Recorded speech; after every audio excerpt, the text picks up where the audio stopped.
Hello, and thank you for joining us today as the Central Washington University baseball team takes on the 11th ranked Northwest Nazarene Nighthawks here at the CW baseball field. Thank you very much for joining us today. We look forward to another pair of exciting games as the Nighthawks swept day one by scores of 9-8 and 4-1. Looking at the starting lineups of the game, we have for the Nighthawks batting first, number 4, Cole Calnan. Batting second, number 6, Carter Walsh. Batting third, the right fielder, number 12, Trevor Tishingle. Batting fourth, the third baseman, number 23, Duke Pahukowa. Batting fifth, number 27, the designated hitter, Casey Wayne. Batting sixth, the first baseman, number 8, Caleb Karpstein. Batting seventh, the left fielder, number 17, Adam Paganelli. Batting eighth, the second baseman, number 5, Gavin Brubaker. And batting ninth, the catcher, number 33, Jason Bell. And on the mound for the Nighthawks, number 50, Jonathan Zayas. The starting lineup for the Wildcats, we have leading off, number 2, the second baseman, Marcus Manzardo. Batting second, number 10, the right fielder, Baba Varna Jr. Batting third, the catcher, number 12, Austin Oland. Batting fourth, the left fielder, number 20, Ben Lead. Batting fifth, the first baseman, number 15, Andrew Sharp. Batting sixth, the center fielder, number 22, Jake Felton. Batting seventh, the designated hitter, number 25, Ryan McCarthy. Batting eighth, the third baseman, number 5, Trenton Love.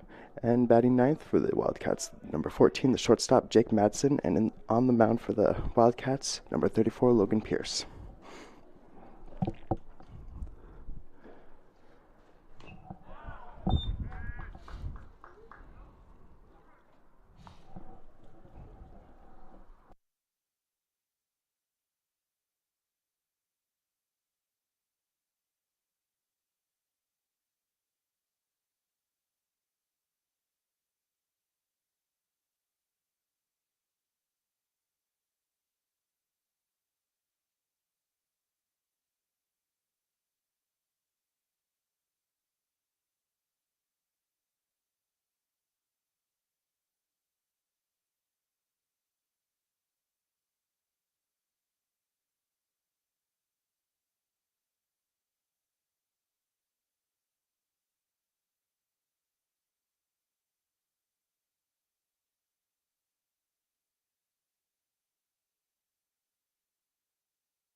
Hello once again. I apologize for that, everybody.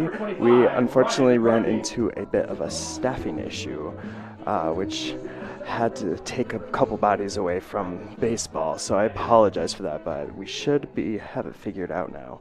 Um, the Wildcats are, for the missed action, the Wildcats are now up 3-0 now. Um, as Ryan McCarthy lines one out to the center fielder. Again, my apologies on that. We end the bottom of the third and head to the top of the fourth with the Wildcats up 3-0. Again, once again, I am so sorry about that. Last minute staffing issues just forced us into a different circumstance. Apologies about that once again.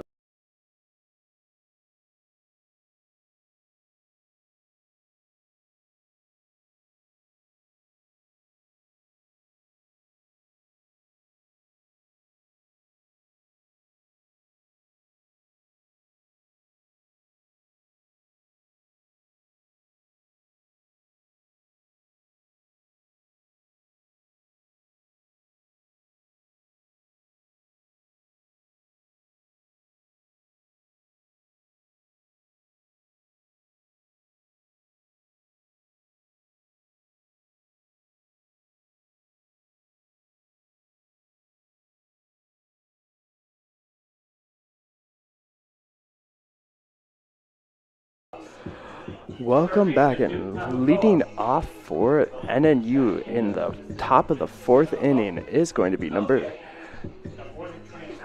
23, the third baseman, Duke Pahukoa. Logan Pierce on the mound for the Wildcats here in the top of the fourth. Pierce readies pitch one. And that is outside for a ball.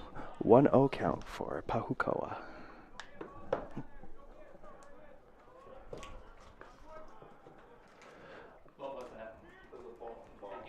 Again, I just want to apologize once again for the staffing issues. We had an unexpected no-show today, so I'm sorry about that, as Pahukoa lines to Trenton Love at third base, who gets the easy out at first. Now batting for NNU, the designated hitter, Casey Wayne.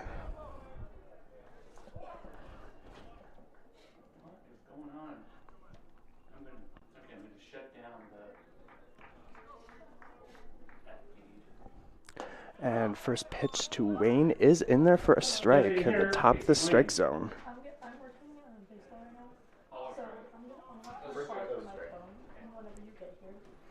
0-1 count for Wayne. And that one's a ball, making it an even 1-1 count.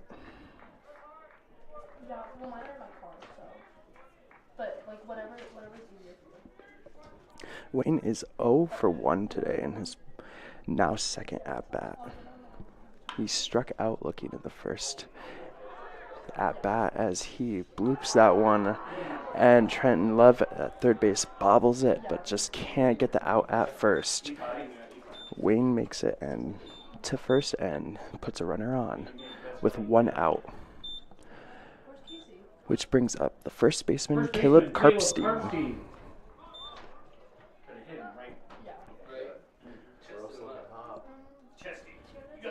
Karpstein is 1 for 1 today in his now second at bat. As Pierce readies the pitch, that is just above the strike zone for ball 1. 1-0 count with 1 out for Caleb Karpstein.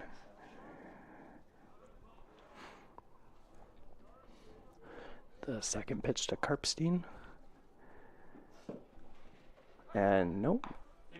Pierce tries to get the pickoff at first, but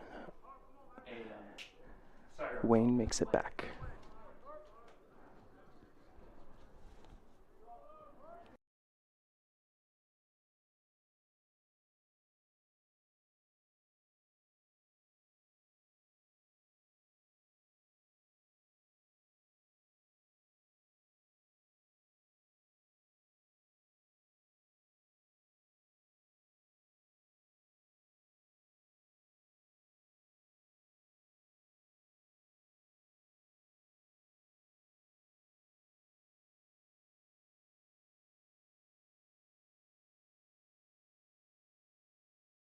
All right, we have a 1-2 count now for Karpstein, as Pierce looks to get the strikeout and the second out here.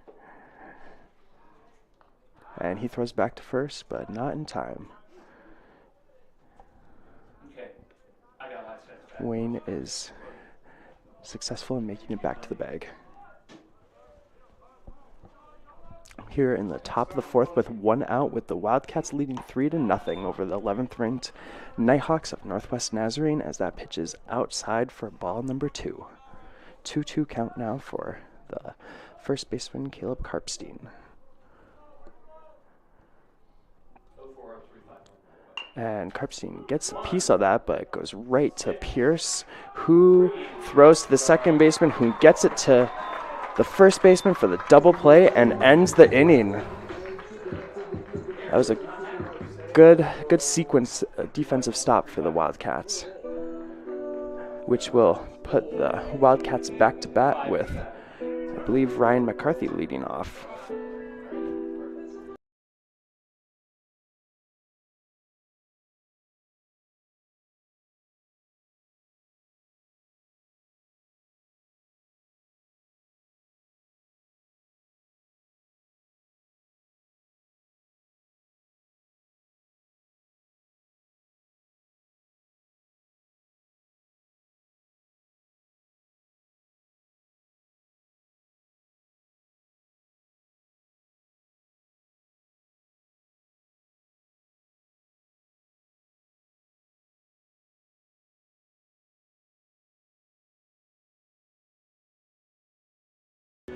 We do have a pitching change here in the bottom of the fourth, as number 19, Kaylor Saunders, will take over on the mound for Northwest Nazarene.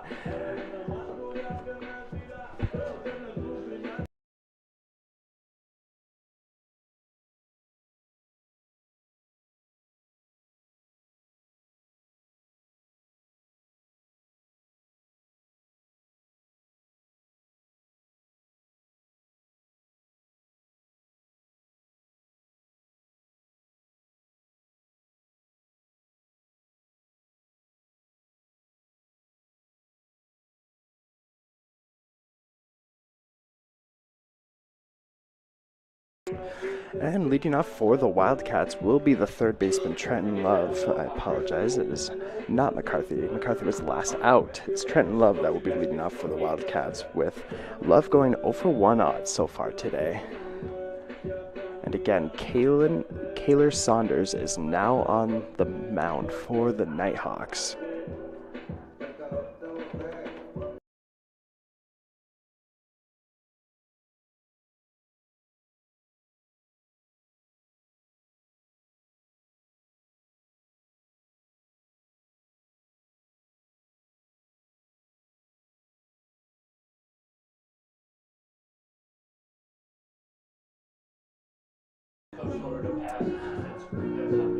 As Love makes his way into the batter's box, Saunders prepares for pitch number 1.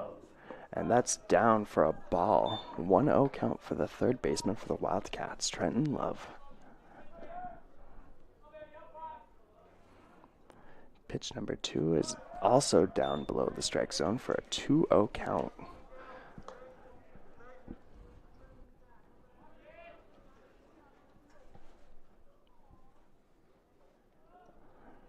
Pitch number 3 to Love is in there for the strike. 2-1 count now for the Trenton Love.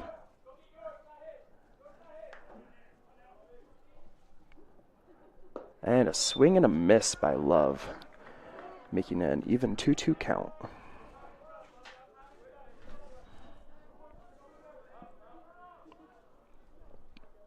And Love makes contact but fouls it away, keeping it a 2-2 count. Love, a senior from Richland, Washington.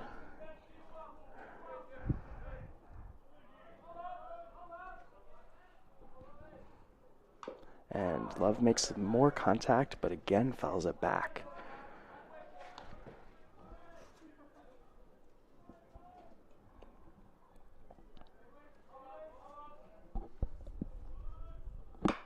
And Love bounces that one over the pitcher, and with his speed, the shortstop just did not even come close to really grabbing it. He just looked a little bit too far ahead of where it landed. And Love successfully finds himself at first. Number 14, shortstop Jake Madsen. That brings up the shortstop for the Wildcats, number 14, Jake Madsen. Madsen joining the Wildcats this year from Feather River Community College.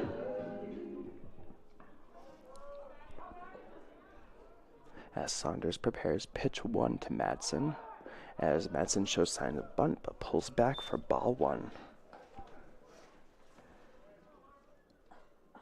No, we're okay.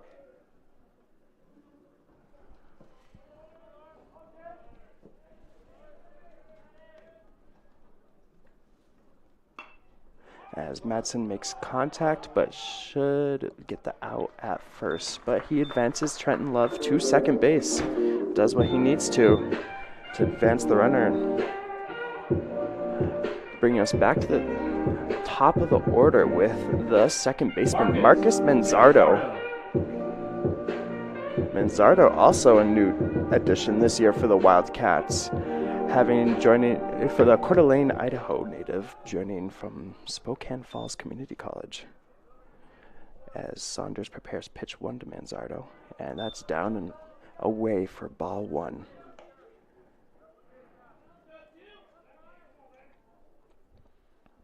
Did he bunt on the first or second pitch? Second. And we have a final down in Nampa, Idaho, of game 1 for the series of the doubleheader today between Northwest Nazarene and Central Washington in softball, with Northwest Nazarene winning 2-0. And that pitch number 2 to Manzardo is a strike. And pitch number 3 is down outside the strike zone for ball 2. 2-1 count now for Marcus Manzardo, the leadoff hitter for the Wildcats. It would have been on second anyway when the signal. And Manzardo makes contact, but bops it right to the second baseman, who gets the easy out at first, but it advances the runner to third base. Which brings up Baba Varner Jr. Baba from Wailuku, Hawaii, came to the Wildcats from Pierce College.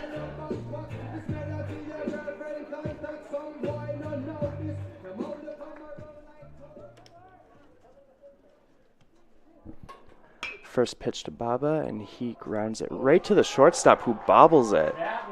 And Baba makes his way to first, and Trenton Love makes his way home, making it a 4-0 lead for the Wildcats over the 11th ranked Nighthawks. Here in the bottom of the 4th inning, which brings up Austin Oland. The Maple Valley, Washington native definitely has a bop in his bat where he can drill that. And first pitch to Oland is outside for ball 1. Now it's house money. You can give up 10 bombs here. No, they kind of frown on that. And pitch number 2, Oland swings. He definitely hesitated after he started swinging, but it was too late. 1-1 count with 2 outs for Austin Oland, the Wildcat catcher. All the metric stats would say you're bad. And Oland just grounds that one to the first baseman, who makes the easy out to end the inning. But not before the Wildcats get one more, making it 4-0 CWU lead heading to the top of the 5th.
We still have Logan Pierce on the mound for the Wildcats heading into the top of the 5th, but I'd just like to give one really quick shout out to Cass Jaggard for being clutch today and helping us as an extra body.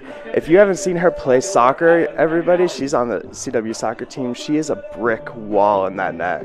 You would not believe your eyes. She's getting a big laugh out of it. But I can't express how appreciative I am of her joining us today in such a short notice.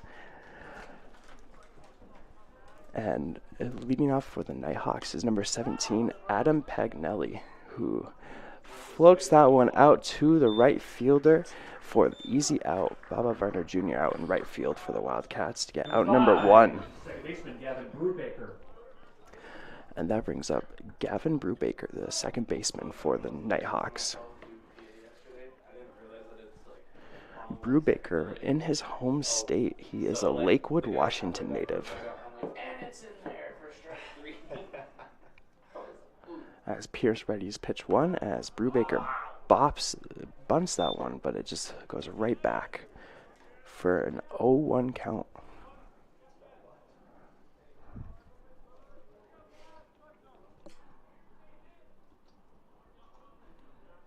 Yes, I remember Brubaker. It was a Robert Redford movie in 1980.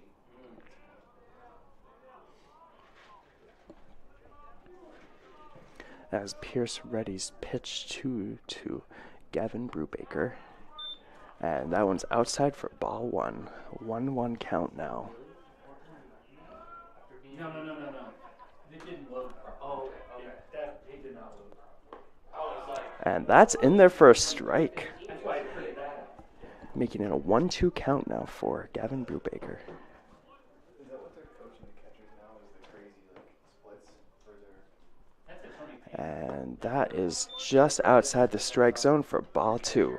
2-2 count now with 1 out here in the top of the 5th. Actually gets your target more. Actually, if Tony Payne is sick, stick his legs down. Just lay there. Yeah. To be completely honest, we don't even have a catching coach here. And Brubaker hammers that. That one might be gone. Oh, it just hits the fence, but that one was hit. It was just hammered. He's in there for a stand-up double.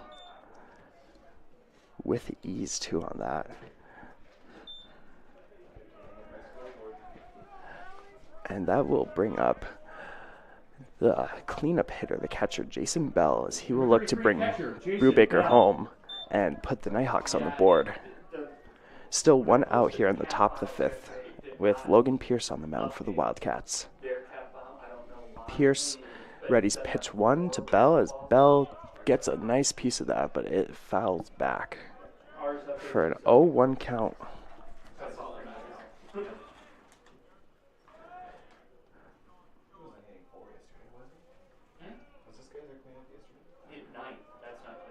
that's what I thought. Oh, he is 9. Oh. Cleanup was 4. Oh, he just said clean up in my ear. Not cleanup. Designated hitter, Richie 6. What are you doing? And that's ball 1. 1-1 count now for Jason Bell. A new warden and an inmate in a prison in Arkansas that disguised himself as an inmate to Bell gets a nice piece of that one, as it looks like it will fall foul, but can the Wildcats? Oh, it's just out of reach of the Wildcat first baseman, Andrew Sharp. He dove for that one, but just a little off outside the glove. A 1-2 count now for Jason Bell. one of those gritty crime dramas they had in the 70s. Like Starsky and Hutch in the streets of San Francisco. You guys should watch those. Everything gets wrapped up in an hour. As Pierce readies the next pitch for Jason Bell. So much older shows that we put on the streaming. And that's just above the strike zone, evening the count up at 2 apiece. And I can hear in the background over there the men's rugby is getting their warm-ups in. I hear the music. They take on Trinity Western here at 2 p.m. Pacific time in senior day matchup. And a little revenge game for the Wildcats, who lost to Trinity Western in a very tight game up in Canada earlier this year, as Bell fouls that one back, keeping it at even 2-2 count. Old 68 Impala, when they both passed away or couldn't drive the Impala. And my gosh, I wanted that thing. I want it now. As the runner second goes, but Bell swings and misses for the strikeout. Number 4. That brings us back to the top of the order with the shortstop Cole Kalman, with Brubaker on third and 2 outs in the top of the 5th.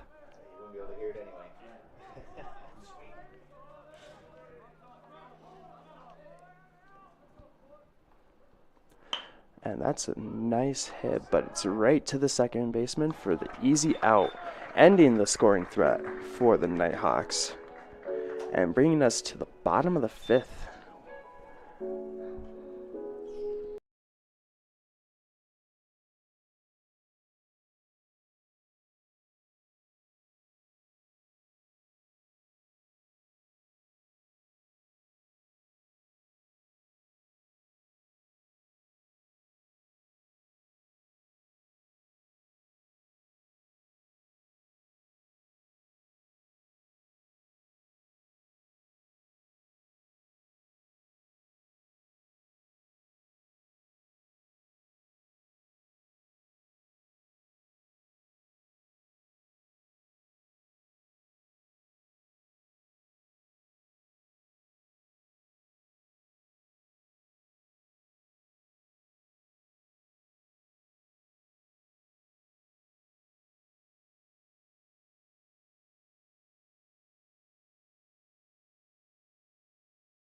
And welcome back. We are here in the bottom of the 5th inning with the Wildcats up 4-0 on Northwest Nazarene.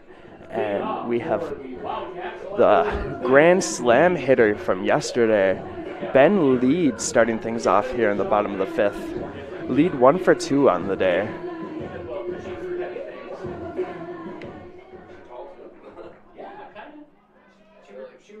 Saunders readies pitch 1, and it's just above the strike zone for ball 1 to Ben Lead.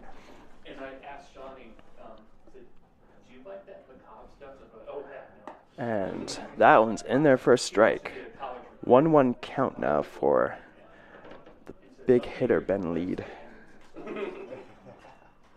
And Lead gets a nice little grounder and should be taken care of by the third baseman, Pahukua, who gets the out at first. Bringing up the first baseman, Andrew Sharp.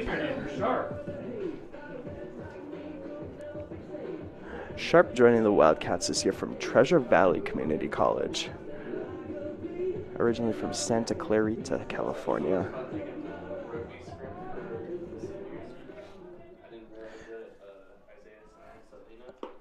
Sharp swings and misses on that one. 0-1 count.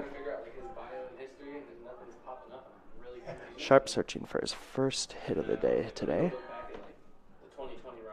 And that one's just outside the strike zone. 1-1 count now for Andrew Sharp.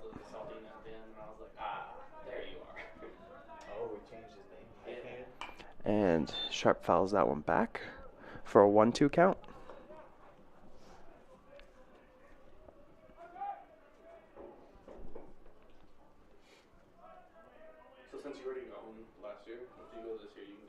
And Sharp makes contact, but fouls that one back over the Wildcat dugout, keeping it a 1-2 count.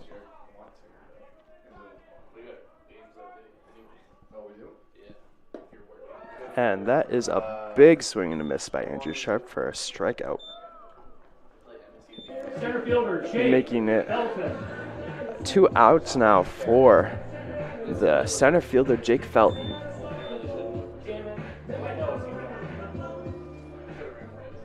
Felton is 1 for 2 on the day right now as he takes ball 1 as it was up and inside near his elbows.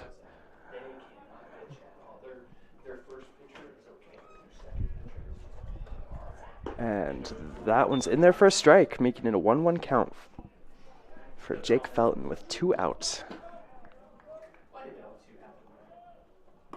And that one is outside the zone for a 2-1 count.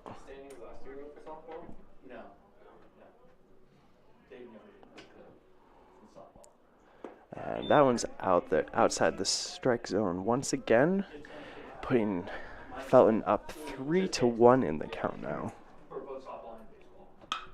Felton makes good contact, but should be routine for the shortstop, who gets the out at first and ends the bottom of the 5th. As we head to the top of the 6th with the Wildcats leading 4-0 over Northwest Nazarene. David Fisk for her support of CW.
Welcome back to the top of the 6th inning as we have Carter Walsh leading things off for the Nighthawks, with Logan Pierce still on the mound for the Wildcats as Walsh pops that one up as 3 Wildcats go in, but Baba Varner Jr. gets the out in shallow right center field, which brings up Trevor Tishinkle, the right fielder for the Nighthawks. Tishinkle from San Diego, transferred from Cal Poly San Luis Obispo.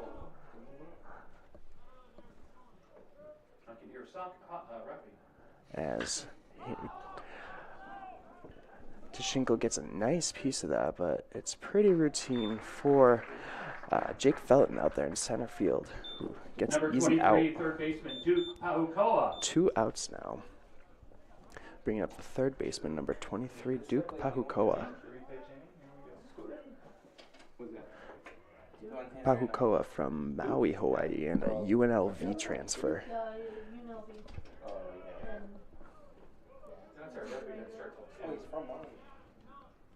As Pierce gets ready to deliver pitch 1 to Pahukoa. And that's in there for strike 1. 0-1 count for Duke Pahukoa.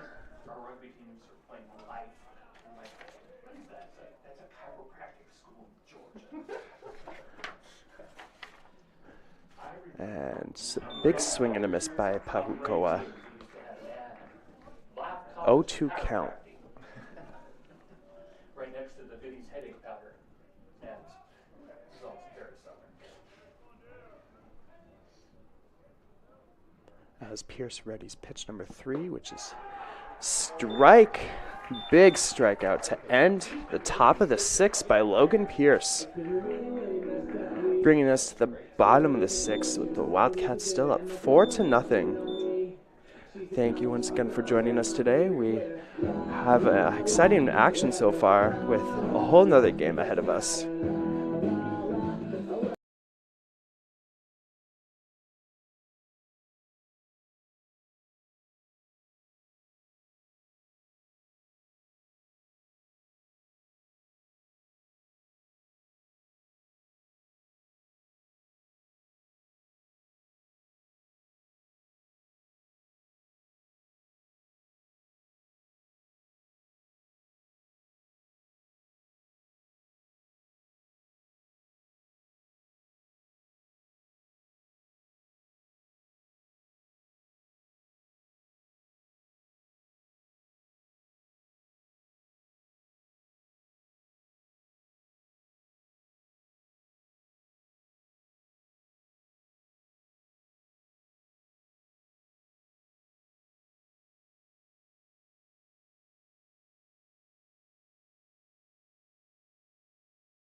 Welcome back to the bottom of the 6th inning with Kyler Saunders still on the mound for the Nighthawks, and leading off is going to be the designated hitter, Ryan McCarthy. McCarthy's 1 for 2 on the day today, looking to make that 2 for 3.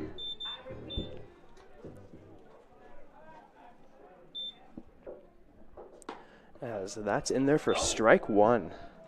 0-1 count for Ryan McCarthy. He's a lot different than the other umps. I was just getting set up. But he's the same. I mean, he's consistent. I got what you want.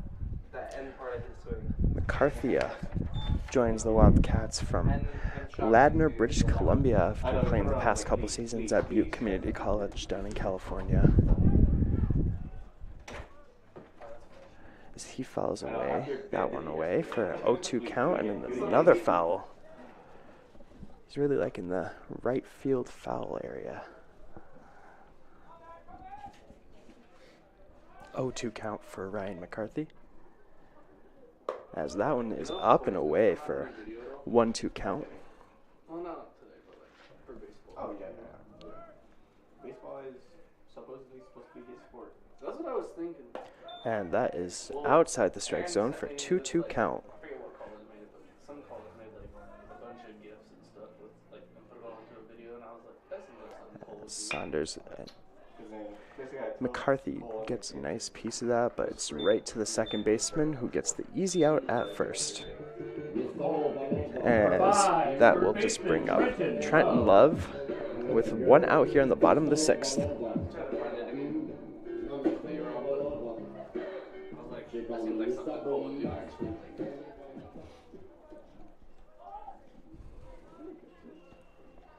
Saunders with pitch 1 as Love makes contact to the shortstop. Should be pretty routine, and it is for out number 2. Bring us now to the 9th spot hitter, Jake Madsen, shortstop for the Wildcats. Shortstop, Jake Madsen.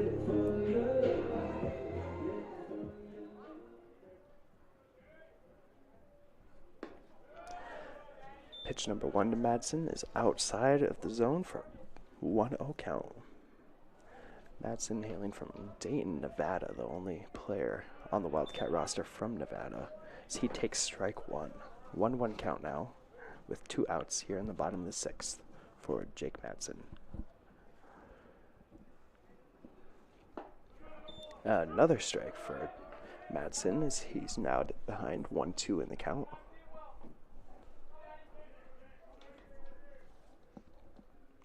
Saunders with pitch 3 as Madsen just kind of bloops that one back, as Saunders is able to make the throw to first and get out number 3 to end the inning. Bringing us to the top of the 7th inning, with the Wildcats leading 4-0.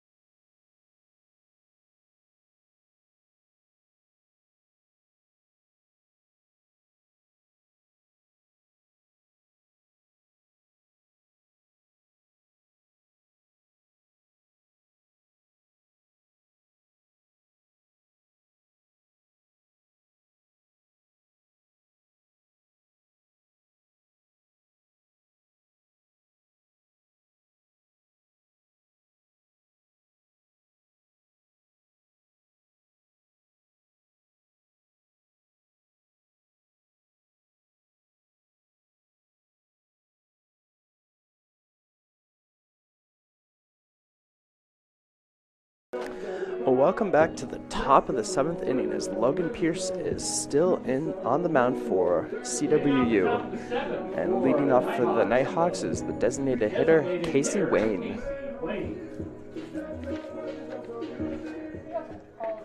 Wayne is hailing from Phoenix, Arizona. Came to Northwest Nazarene after a couple years at Phoenix College, as Wayne gets nice contact right past the third baseman, Trenton Love, as he easily practically could walk over to first base. Good start to the inning for the Nighthawks, as that will bring up Caleb Karpstein, the first baseman for NNU.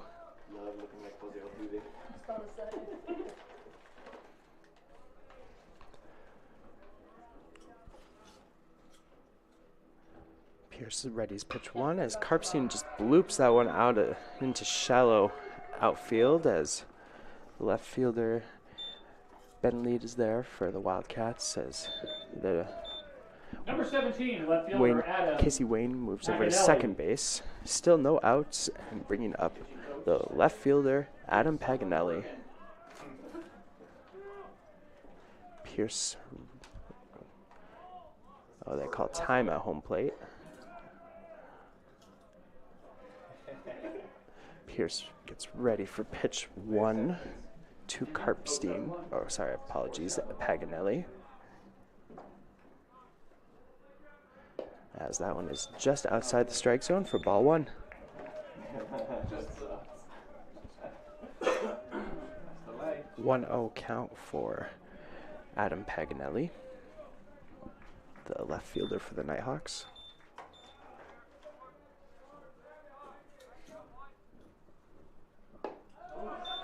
As that's in there for a strike.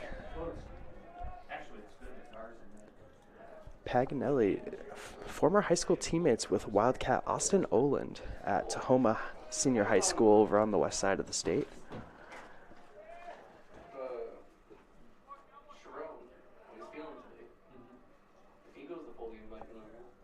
As that is inside for ball number 2 for Adam Paganelli. Paganelli spent some time at Sacramento City College before joining the Nighthawks roster. As Pierce readies pitch 3. As Paganelli makes contact, as it bounces off of Trenton Love's shoulder. As that is an error on Trenton Love, loading the bases as well. With no outs here in the top of the 7th. Number 5, second baseman Gavin Which Brubaker. brings up Gavin Brubaker. It's like Drew Richardson. Brubaker made it to third base earlier in this game, but that was the closest the Nighthawks have come to scoring. They just weren't able to bring him home as he drills that one past Trenton Love, as that will score at least 2. Brubaker with a big hit. Still no outs here in the top of the 7th inning as the Nighthawks have slashed the Wildcats lead in half, 4-2. As Wildcat head coach Desi Story comes out to talk to his starting pitcher, Logan Pierce. Drew Richardson coming in. And it looks like we're going to make a pitching change here as number 33, Drew Richardson, will join the game and take over on the mound for the Wildcats.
Alrighty, and now in the mound for the Wildcats, number 33, Drew Richardson.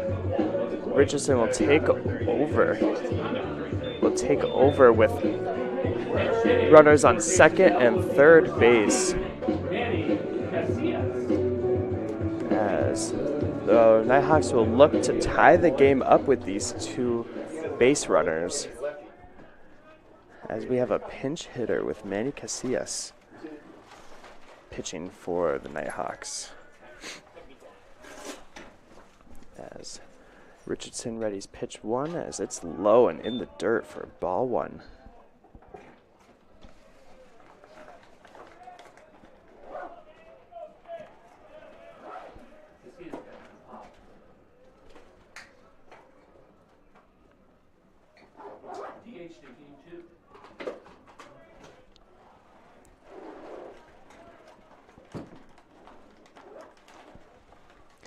As Casillas fouls that one back and away for strike one.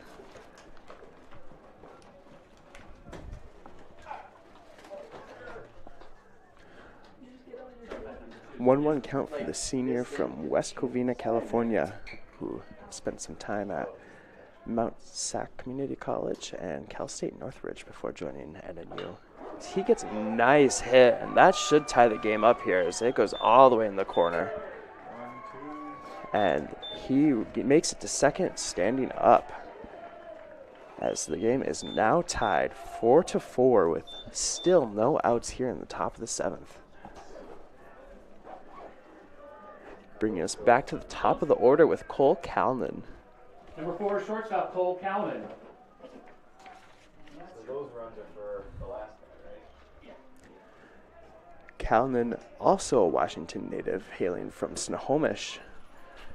Spent some time at Lane Community College as he showed signs of bunt, as that's in there for strike one.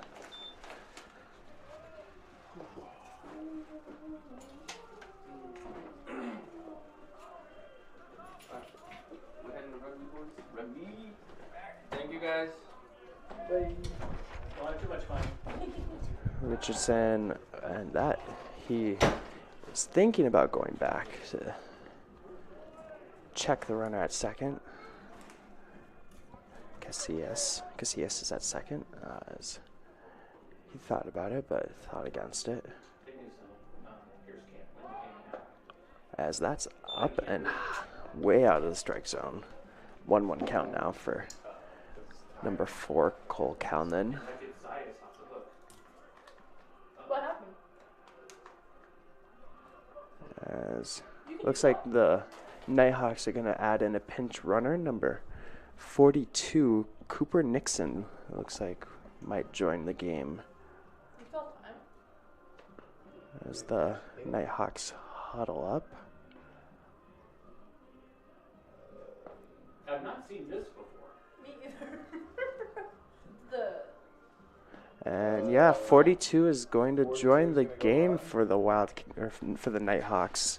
Cooper Nixon, For the Nighthawks, number 42, the sophomore Cooper from Nixon. Boise, Idaho, will take over at second base for Calnan. Oh, apologies for Casillas. Calnan is at bat still with a 1-1 count. This is his first appearance. 42?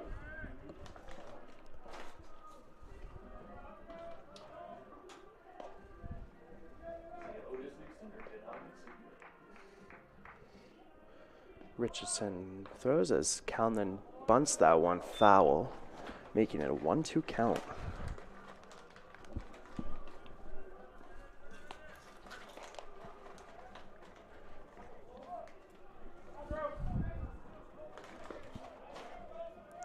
Richardson, a Spokane native, played at Wenatchee Valley College before joining the Wildcats roster. He readies pitch number 4 to Calnan.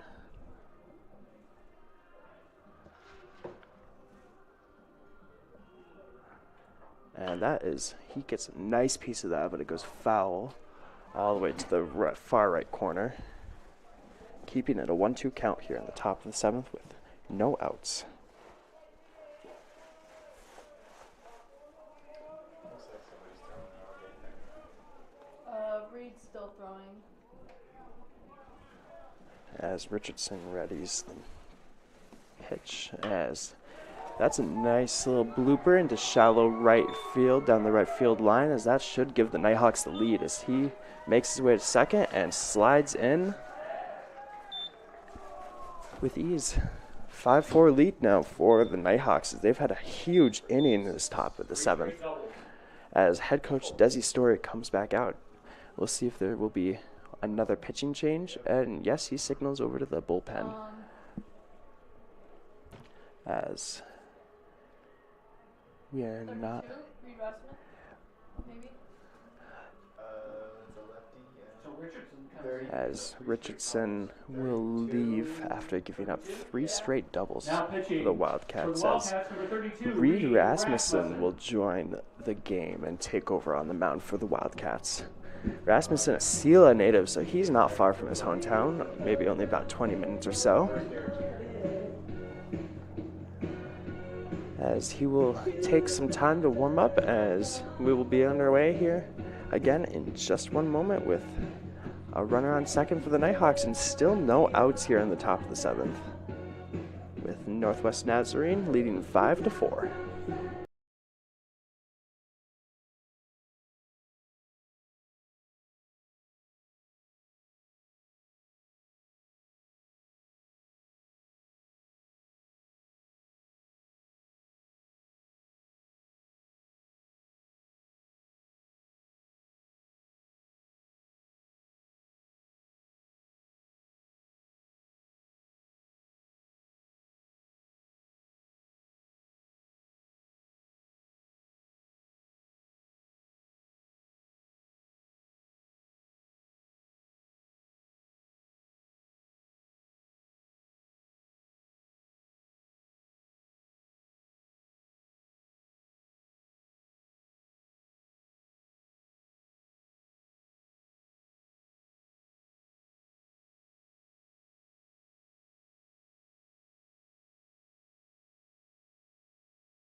And welcome back with Reed Rasmussen taking over on the mound for the Wildcats, inheriting 1 runner at second base and still no outs here in the top of the 7th inning as he checks the runner at second, make sure that he doesn't have any ideas, with Carter Walsh at bat for the Nighthawks, the center fielder.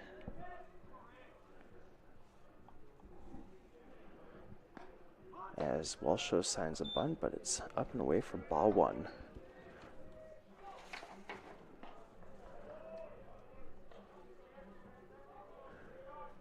Walsh, Boise, Idaho native, freshman from Timberline High School.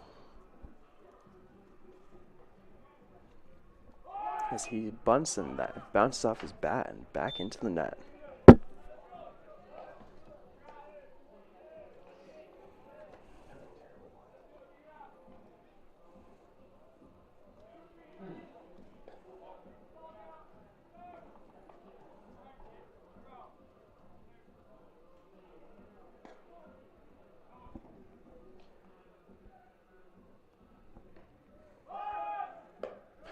As that one is outside the strike zone for a 2-1 count now for Carter Walsh.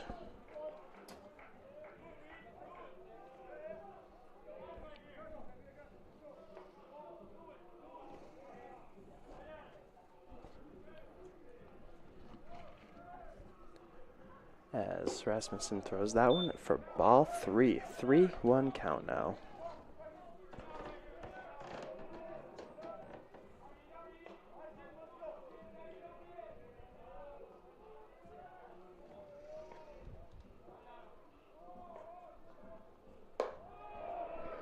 And ball 4 as Carter Walsh will take his base and put runners at 12, first and second right with fielder still Trevor no Tishinkle. outs.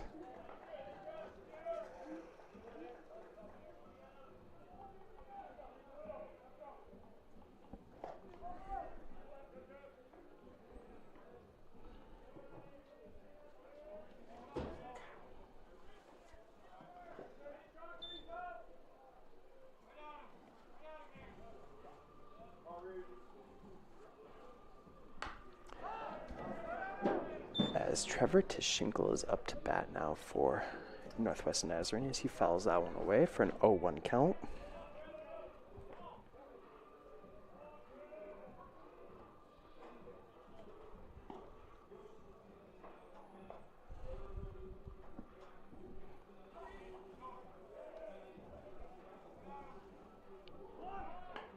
As Tishinkle gets a nice bunt on that, but sacrifices himself, but he does what he needs to and moves the runners out, but the Wildcats finally get their first out of the inning.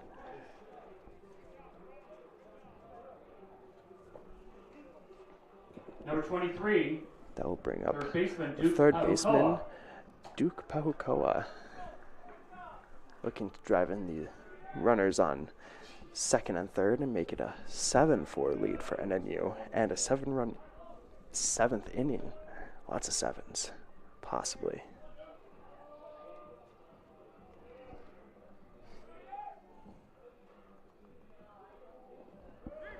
As that one's in there in the dirt for ball 1.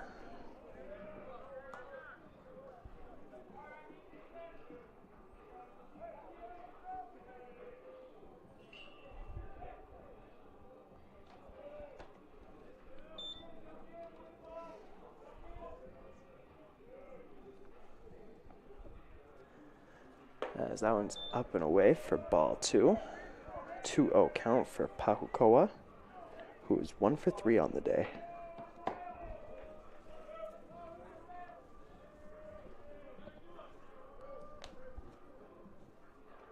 As Rasmussen prepares pitch number 3. Missed that bat as that one is in there for strike. 2-1 count now for the third baseman, Pahukoa.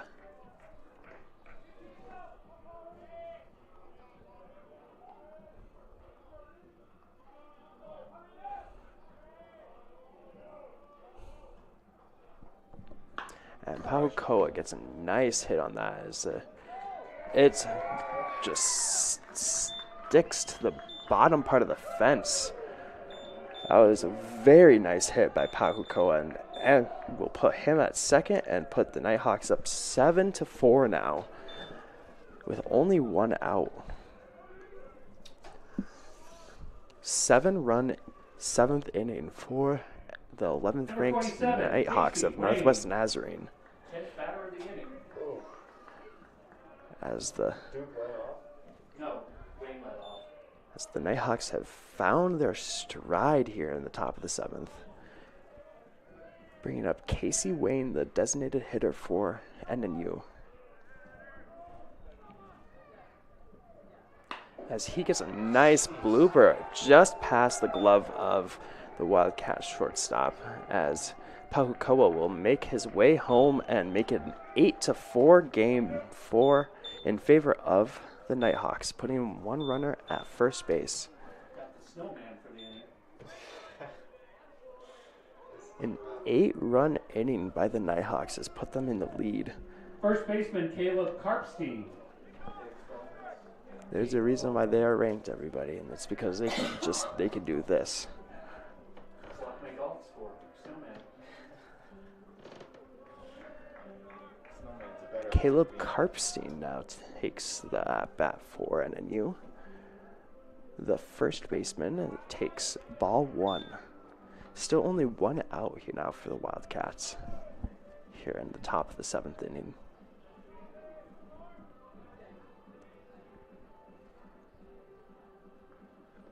And Karpstein takes ball 2. Move ahead in the count 2-0 now. I have not played golf in 20 years. Oh, wow. I've heard that one's beautiful. Karpstein is from Bend, Oregon. redshirt sophomore. Takes ball 3. 3-0 count now for Caleb Karpstein. Had a pretty swing, but I didn't have any power. It was terrible. Short game. That's me. I'm the other way around. I have an ugly swing, but I can hit it decently, but it's never That's straight. in there for strike. Strike 1, making it a 3-1 count, and for now at least avoiding putting runners at first and second. And that is ball 4, moving Casey Wayne over to second and Karpstein over to first. Still Number only 17. 1 out for Left fielder Adam the Paganelli. Northwest Nazarene Nighthawks here in the top of the 7th. Bringing up Adam Paganelli. I don't know.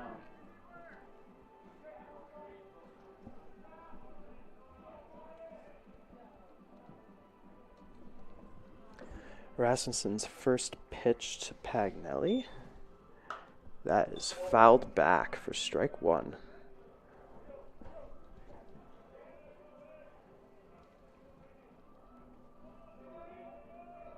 Paganelli is still searching for his first hit this game. He's currently 0 for 3.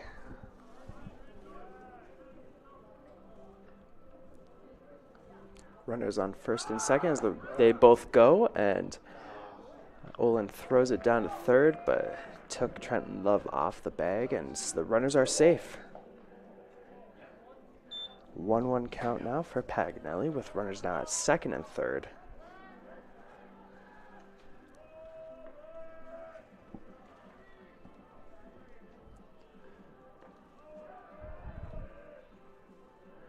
Rasmussen readies pitch number 3 as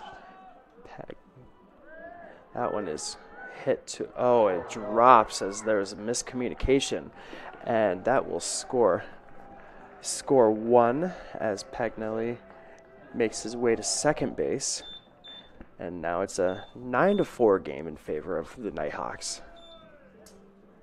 This is just getting out of control for Central Washington.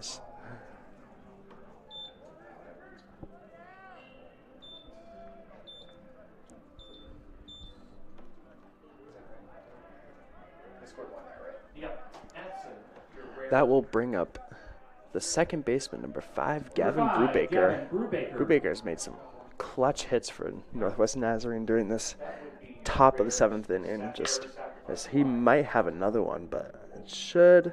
The left fielder gets that one, but the runner on third tags and makes a home to make it a 10-4 10-4 lead for Northwest Nazarene, and 10-run inning here in the top of the 7th for Northwest Nazarene. Nighthawks number 26, Liam Herrera.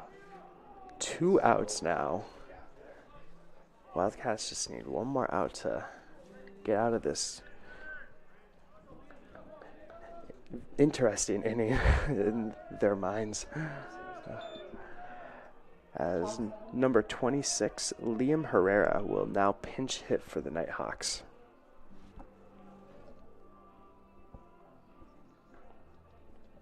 As that first pitch to Herrera is ball.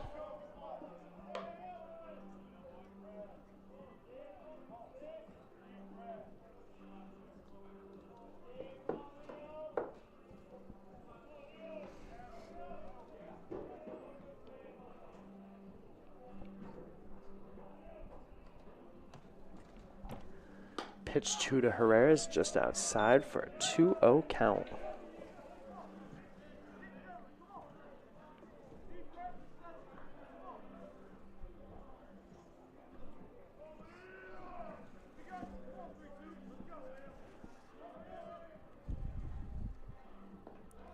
Herrera, a freshman from San Marcos, California, takes ball 3, 3-0 count with a runner at second base, Paganelli at second base. Nighthawks on a 10-run inning here in the top of the 7th.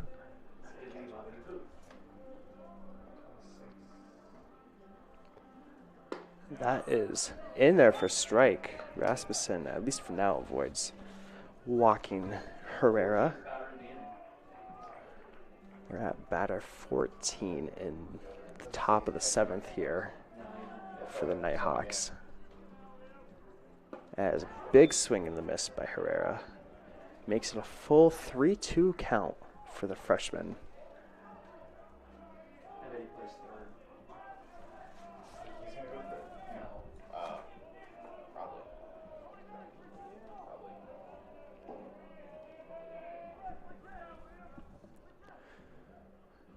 And that's a big hit by Herrera as Ben Lead makes the jumping catch to end the inning and stop this massive Northwest Nazarene run. As we head to the bottom of the 4th with the Nighthawks owning a 10-4 lead now after a 10-run top of the 7th inning. We'll see how the Wildcats can respond as they will take their bats here in just a moment.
As we are now here in the bottom of the 7th inning, as the Wildcats are at the top of their order with Marcus Manzardo, who takes ball 1. The Diamondbacks put 14 against the Rockies. Yeah, Not a single home run, like all singles. 3 doubles. As Manzardo with a nice hit that should drop, and it does. So he gets a nice lead-off single here to hopefully start comeback response for the Wildcats after giving up 10 runs in the top of the 7th inning. Which brings us to Baba Varner Jr., the right fielder for the Wildcats.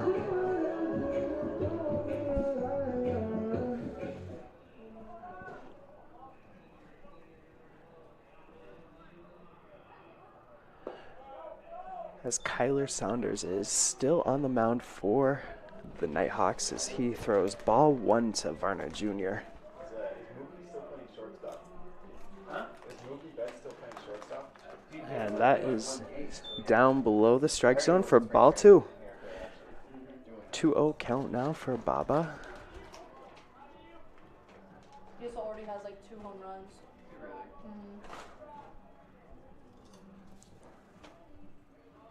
As pitch number 3 is also below the strike zone for a 3-0 count now for Varner Jr. Marcus Manzardo on first base for the Wildcats. And that's in there for a strike. 3-1 count now.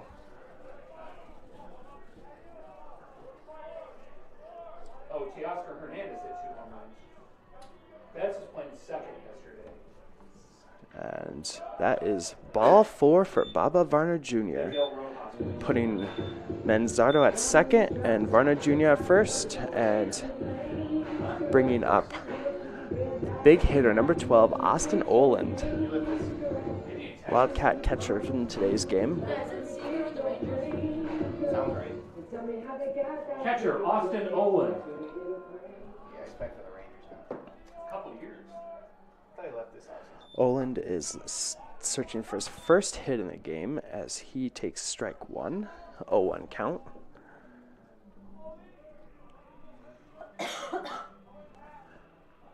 Nighthawks are leading 10-4 after a big 10-run inning last inning, as Oland hits right to the third baseman, who gets the out at second, but the second baseman's throw to first takes the first baseman off the bag and keeps Oland safe, putting runners at the corners for the Wildcats, and bringing up Big Ben Lead, left fielder.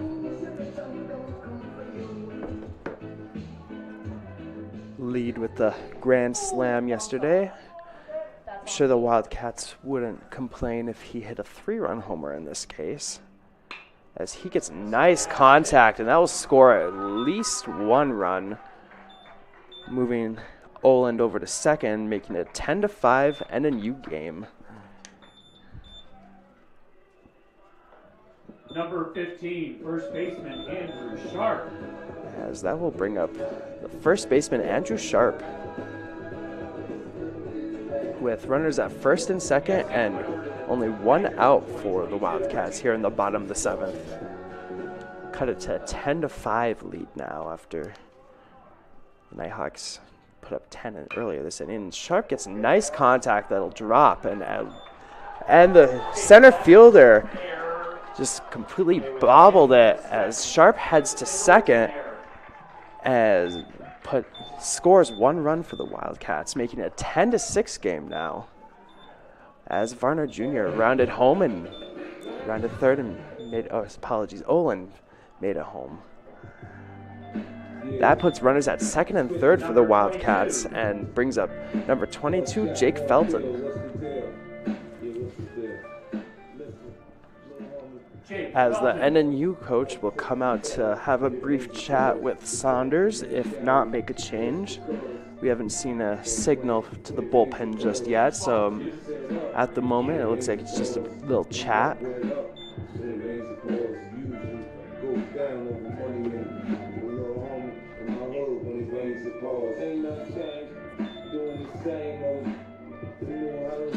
And it looks like they're sticking with Saunders for right now, as the coach just tries to give him a little chat and help him ease his nerves maybe a little bit, tell him some pitches that might help get him out of this scoring situation. As Jake Felton takes his at bat. Felton is 1 for 3 on the day right now.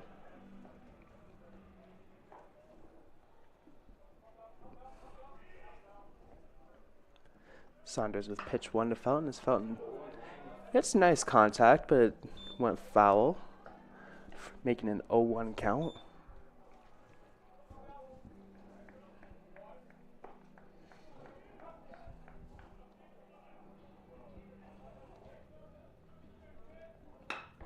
As that's a nice hit by Felton right to the center fielder out there, as he scored 1 more and put runners back on the corners for the Wildcats, making it 10-7 game in favor of NNU. Number 25, designated hitter Ryan McCarthy. Ben Lead making his way back home on that play, as Ryan McCarthy will now take his at-bat for the Wildcats. McCarthy, the designated hitter. His walk-up song, The Real Slim Shady by Eminem. Maybe he can use that walk-up to motivate himself to hit a big bomb in this that would tie the game. Pinch hitter, number 24, Max Bloody. Thank you.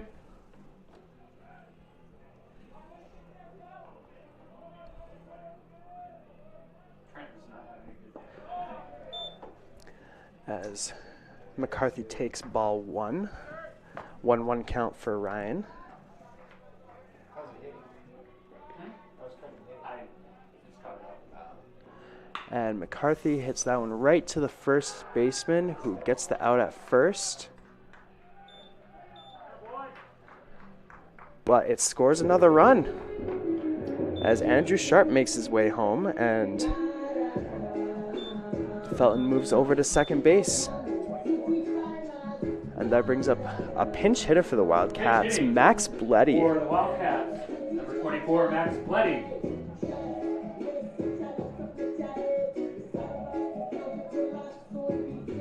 10-8 game now. The Wildcats responding in a big way here in the bottom of the 7th after giving up 10 runs earlier this inning.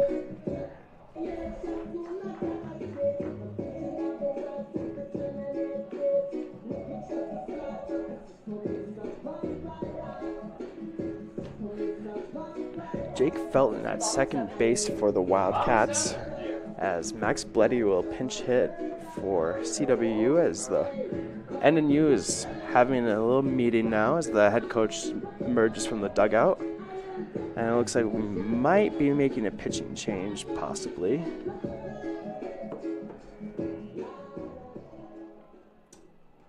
guy warming up out there. As Saunders heads to the dugout. And we will have a new pitcher. Blake Hammond, who got the save yesterday. Looks like we're going to welcome Blake Hammond to the game, the sophomore from Peoria, Arizona. He saw some action yesterday in the doubleheader, I was gonna put Wii music, so. as he will get some warm-up throws in, and we'll be right back. What do I want?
And welcome back, as Blake Hammond got his warm-up pitches in, and his first batter will be a pinch hitter, and Max Bleddy. Bleddy from Wilsonville, Oregon, played D1 baseball at the University of the Pacific before joining the Wildcats roster this year, as he takes strike one. 2 outs in the bottom of the 7th inning, with NNU hanging on 10-8 over the Wildcats, as the Wildcats have mounted a 4-run response this inning to the 10-run start, or top of the 7th inning by NNU, as Bleddy takes strike number 2. And the cost of living would have been insane. He's fine.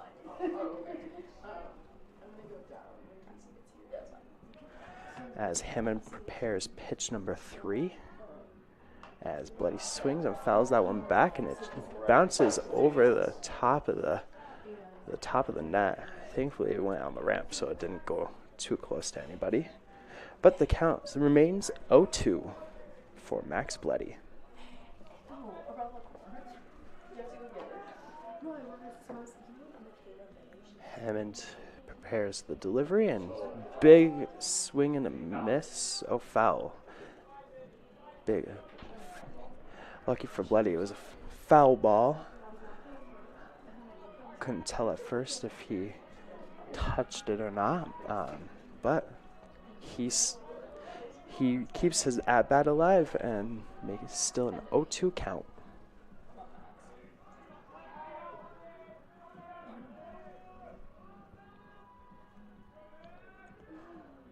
And that one's up and away for ball one. 1-2 count for Max Bloody, as you can hear the. If you were here at the baseball game, you'd be able to hear the music for the Wildcat Men's Rugby Senior Day matchup, as they're almost underway against Trinity Western. Probably get started with kickoff here in probably a few minutes. That's also streamed on the CW Athletics YouTube page. After this game's wrapped up, you can watch a little bit of men's rugby.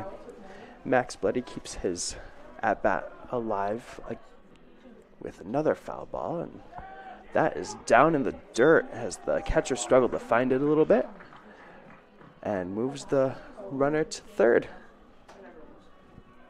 2-2 count for Max Bloody, with the runner advancing to third on that. After it was down in the dirt and the catcher couldn't quite find it for a second. As Bloody makes contact but fouls it back once again.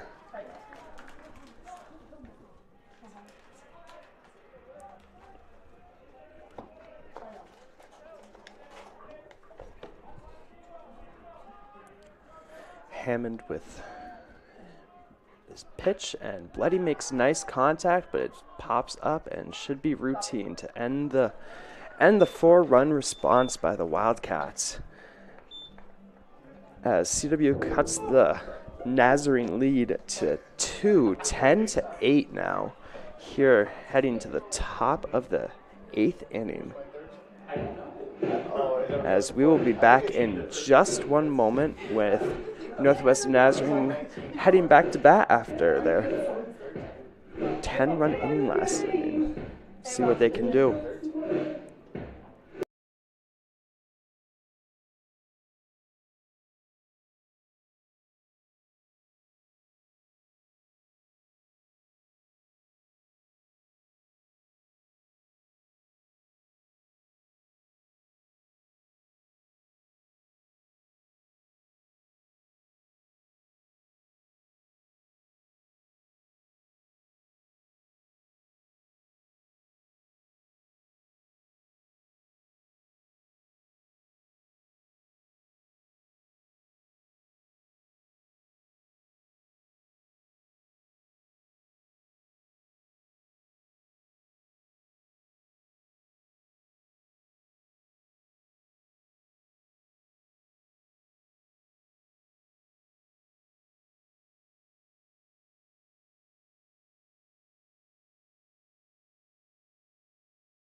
And welcome back as we head into the top of the 8th inning now, as the Wildcats will welcome Aaron Robertson to the mound to take over for Reed Rasmussen.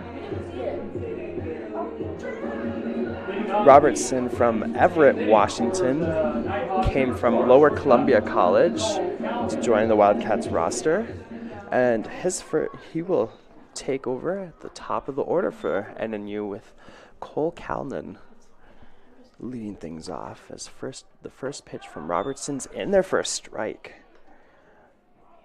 0-1 count to Cole Calnan. And I can hear in the background the national anthem over at Rugby, so that should be underway here if you were at all curious, as that is outside the strike zone for ball one. 1-1 count now to Cole Calnan. And that's Callan makes contact as it just bounces right to the shortstop, who makes the routine play for out number 1. Number 6, center fielder Carter Walsh. And that will bring us to number 6, the center fielder Carter Walsh.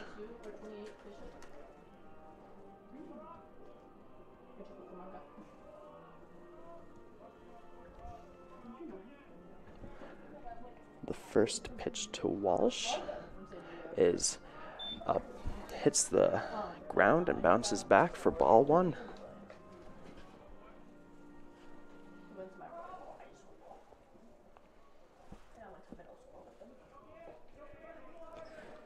As Robertson prepares pitch number 2. And that's also outside the strike zone for ball 2. 2-0 count now for Carter Walsh.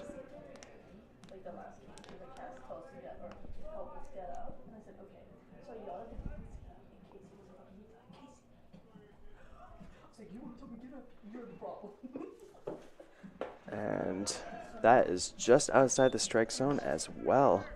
3-0 count.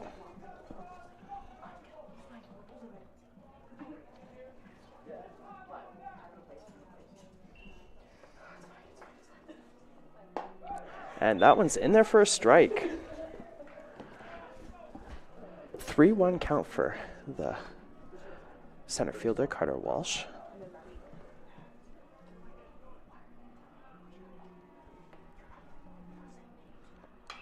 As Walsh pops that one up and back for foul ball, making it a full 3-2 count. 1 out here for NNU in the top of the 8th.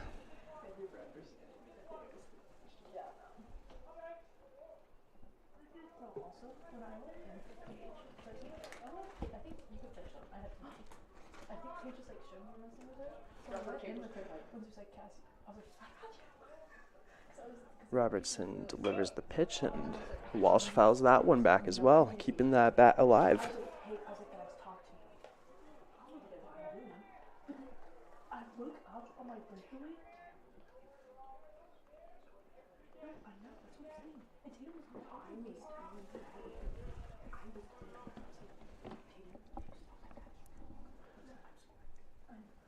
And that is going to be ball. Never mind. That is a strikeout. I thought it might have been a little bit inside, but Number 12, right fielder Trevor Tishinkle. the Wildcats will definitely take that. A big strikeout from Aaron Robertson. Makes it 2 outs here in the top of the 8th. And that brings up Trevor Tishinkle, the right fielder for the Nighthawks. Big swing and the miss for his first pitch.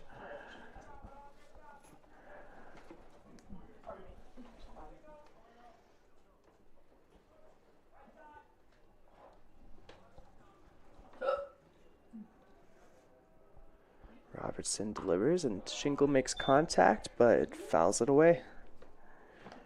0-2 count for Tishinkle.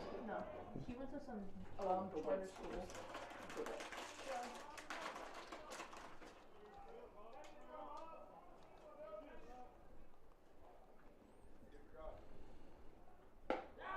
And that is ball 1. Just riding the edge of the strike zone, but it looked like it from up here, but just a little too far out.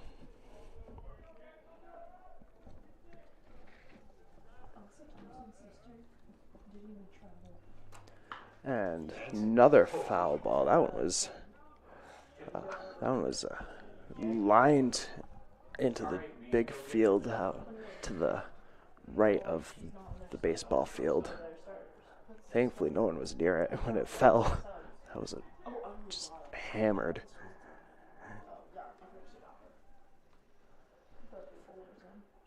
And Shingle fouls that one away. He's staying alive. He's making Robertson work for this strikeout.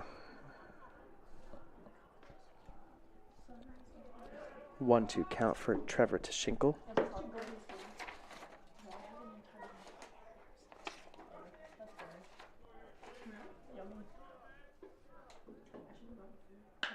And that's a big hit. That one might be gone. And it's way gone. Big home run by Trevor Schenkel. Makes an 11-8 game. That was almost to the, looked like almost to the softball field batting cages. Yeah. Just absolutely hammered.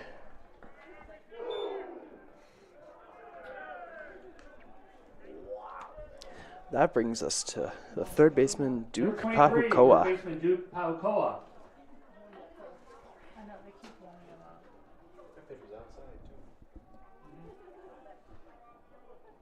Well, outside curveball that far. That is way inside as Pahukoa moves a little bit to get out of the way of that pitch for ball one.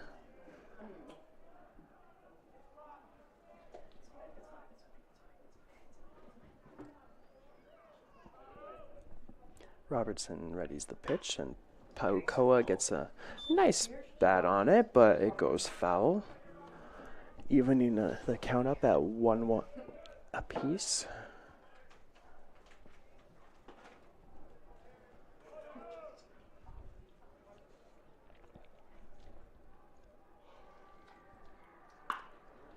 Again, another foul ball for Pahukoa.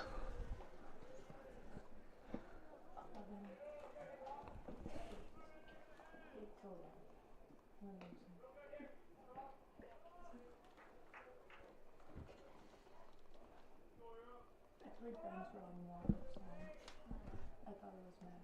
I said it to him. Robertson readies the pitch, and that is down for ball two.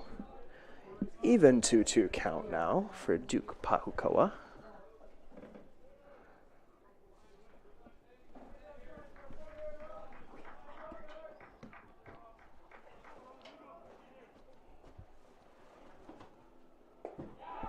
And big strikeout to end the top of the eighth for the Wildcats as Aaron Robertson gets the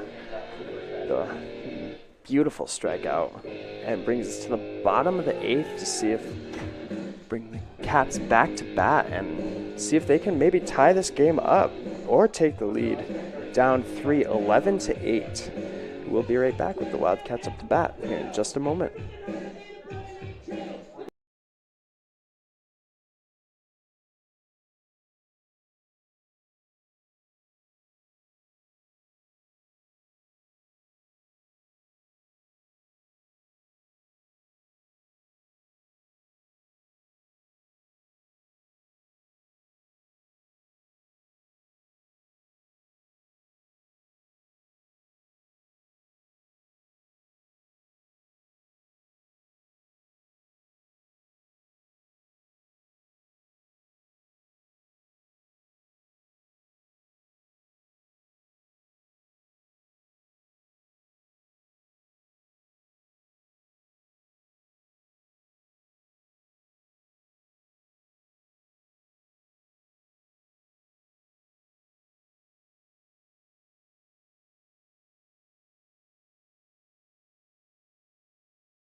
And welcome back as Blake Hammond retakes his position on the mound for the Nighthawks.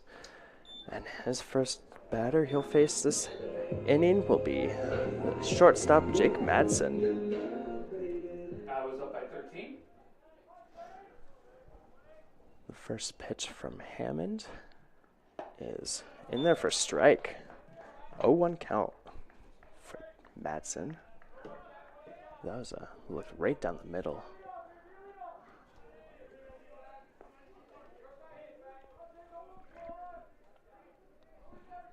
Hammond readies pitch number 2.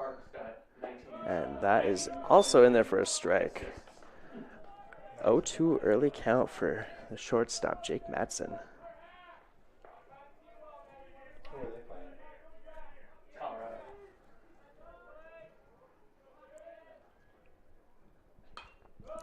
As Madsen stays alive and fouls that one back. Keeps it an 0-2 count. Did Houston lose last night? Yes. I had them winning. Oh, ouch.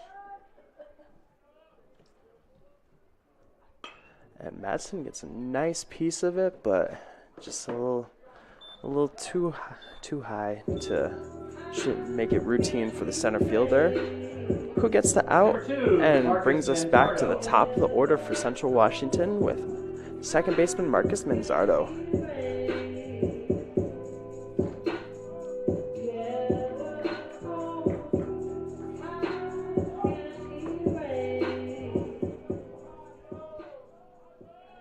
Manzardo's 1 for 4 on the day.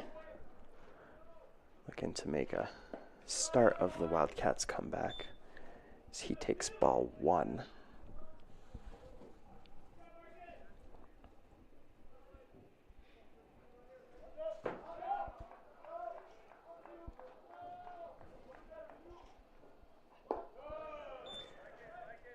And he takes ball number 2. 2-0 count for Manzardo.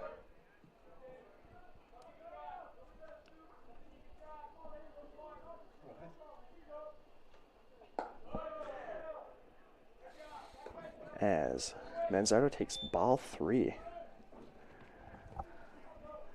3-0 count for the Wildcat shortstop or second baseman. And he draws the walk. 4-pitch walk for Manzardo, puts him at Number 10, first, Bubba Varner and Jr. brings up Baba Varner Jr., the right fielder for the Wildcats.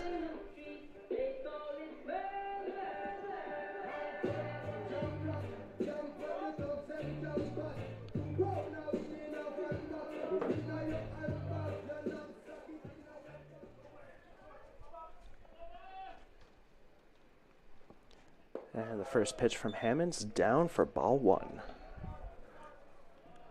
1-0 count for Baba.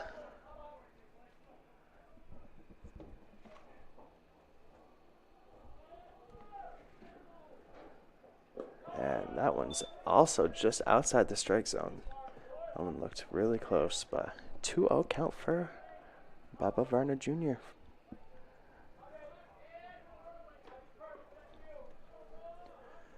Hammond delivers pitch 3 as Baba Varner Jr. gets a nice piece of that, and it'll drop.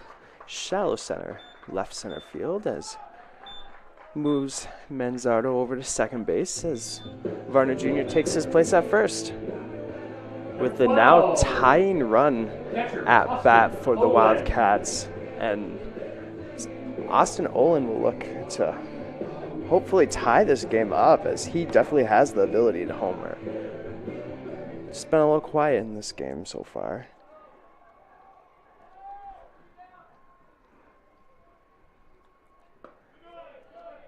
As he takes strike 1.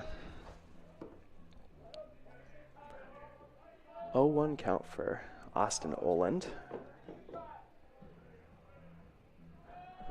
Owns a .390 batting average this season. With 4 home runs as Oland pops on up and should be out number 2 for Nighthawks. As the shortstop makes the easy out and brings up Number 20, left fielder Big Ben Lead, the left fielder for the Wildcats, with 2 outs and runners on first and second.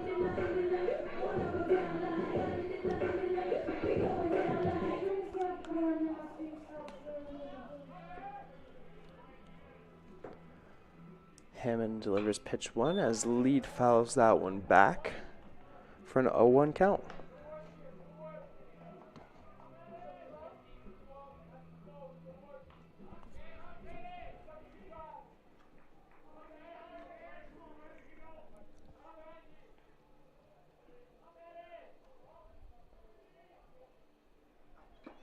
Big swing and a miss from lead. Makes it 0-2 count.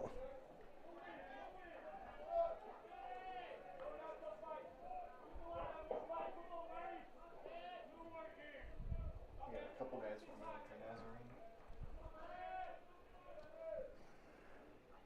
Nazarene. As lead takes ball 1. 1-2 count. Now for the Wildcat left fielder.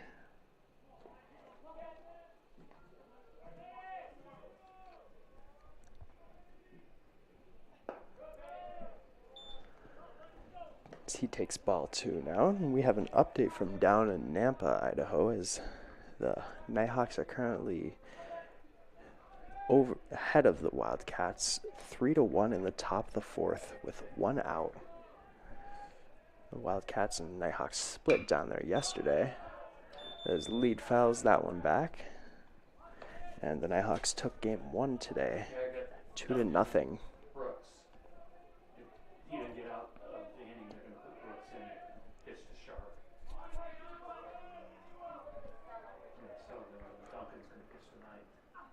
And that is ball number 3 for a full count to Ben Lead.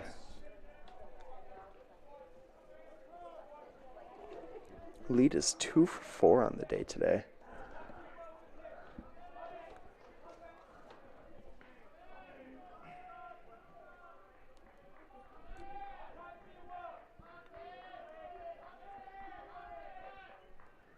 And that is going to be strike out. Just rode the left strike zone line to end the scoring threat and bring us to the top of the 9th inning, as that will bring up the Nighthawks back to bat with Casey Wayne here in just one moment.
And welcome back, as we will see Aaron Robertson still in the mound for the Wildcats take on Casey Wayne, the designated hitter for the Nighthawks. Are you trying to give me nostalgia down there? First pitch to Wayne has a lot of height to it, but it's pretty routine for Varna Jr. in right field as he gets out number 1. 1 pitch, 1 out. Good start First for baseman, Robertson to start the 9th inning. As that brings up the first baseman, Caleb Karpstein. Karpstein is 2 for 3 on the day. Licensed to ill at full volume. He's having a good day. It might be an understatement. Oh, he almost gets clipped by that one. 1-0 count for Karpstein.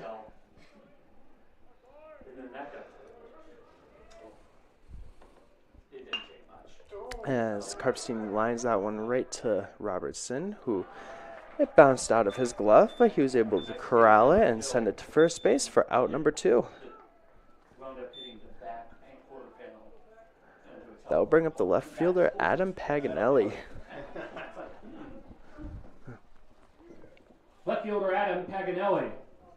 So I was able to get a Honda Civic out of that, but it was not fun. First pitch to Paganelli, and he pops that one up, and it's going to go foul. The body shot. 0-1 count for Adam Paganelli. And here's the thing, I got the payout, all right, they paid the loan company right away, but then 2 years later I got a call, said, you still owe some money on the Hyundai? And that is outside the strike zone for ball 1. 1-1 count for the left fielder, Paganelli. And they did, and it was only like $800, but it's like, this is 1998 money or something, 1997 money. Because like we were saving for a house, and all of a sudden it's like. And Paganelli gets a nice piece of that one, as that's going to drop in the left center field. He will land himself at first base, as he found some nice contact with that one.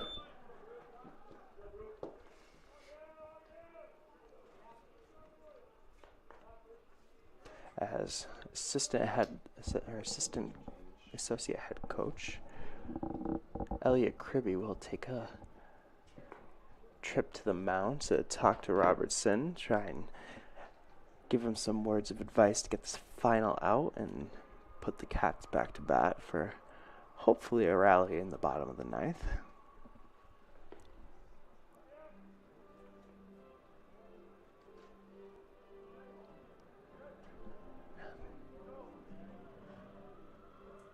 As Gavin Brubaker will take the batter's box for the Nighthawks. Second baseman, Brubaker has definitely had some solid hits to help especially during the run, as he hits another one just right up the middle. That will advance Paganelli over to second base as Brubaker takes first base. Now batting the catcher, number 13, Quentin Ayers. And that brings up number 13, Quentin Ayers, the senior from Spokane, graduate of Mount Spokane High School.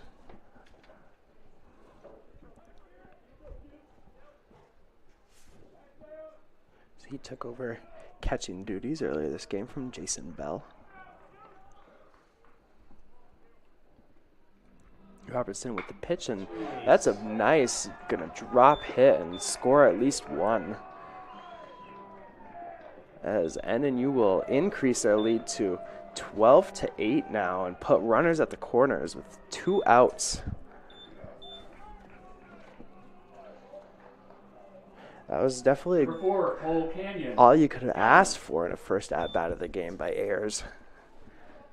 That's Ayers before that was 4 for 28 on this season. And Cole Calnan, the top of the orders, back to bat for the Nighthawks as he takes strike 1. Still 2 outs for the Wildcats in the top of the ninth.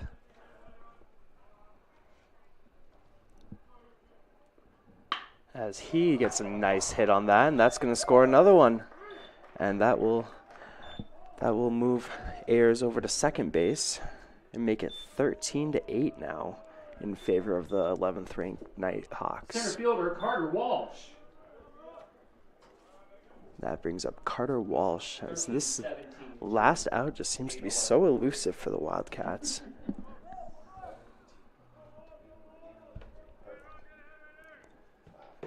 Just in case. This is turning into slow pitch softball here. It is. As Robertson prepares his first pitch to Walsh, and that is just outside the strike zone for a 1-0 count.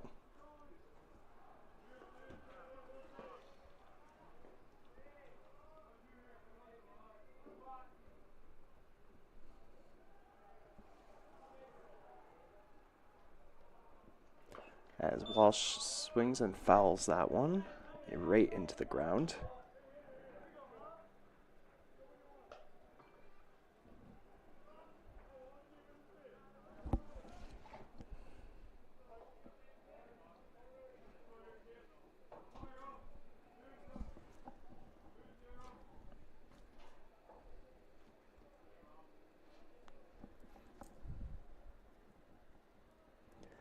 Robertson with that pitch, and that's in there for a strike, making it a 1-2 count.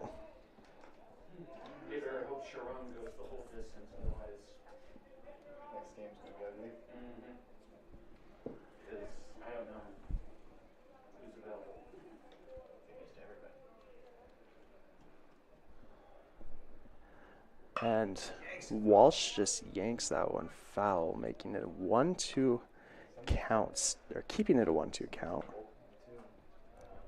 Also, congratulations to Minnesota State Mankato with their women's team winning the Division II National Championship in basketball yesterday, and then their men's team following suit today over the defending national champions. That's pretty impressive, so congratulations to them. Hopefully we'll see some Central Washington University Wildcats up there soon, joining them as Walsh takes ball 2, evening the count at 2 each. As Walsh gets a nice hit on that, but this should account for the last out, and Varno Jr. gets it out in right field to end the top of the 9th. But the Wildcats definitely have some work to do, down 5 now, 13-8, as we head to the bottom of the 9th, as the Wildcats will need to rally.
And welcome back to the bottom of the 9th, as the Wildcats will look to have a big inning this inning, as they will need it. It's live or die in this one, as Andrew Sharp leads things off, taking ball 1. That was game 2. Game 2. Oh, yeah. So they're down 13-8, needing 5 runs to tie the game and keep it going, 6 to win the game. Definitely not unheard of, but it is very hard to accomplish, especially against a nationally ranked team and one as good as Northwest Nazarene. As Sharp is now ahead of the count, 3-0. As Blake Hammond is still on the mound for NNU, as he delivers ball 4 and puts Sharp at first base. Yeah, it's 50. One shot, one kill. Number 22. Which brings up Jake Felton, the center fielder. Little homie.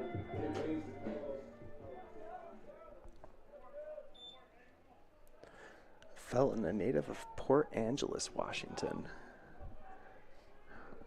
will look to make some noise here in this at-bat as he takes strike 1. Same guys I met. Person, Duncan. Is Duncan the righty? Yeah. Is he their closer usually? And that is just outside the corner of the strike zone for ball 1. 1-1 count now for Jake Felton.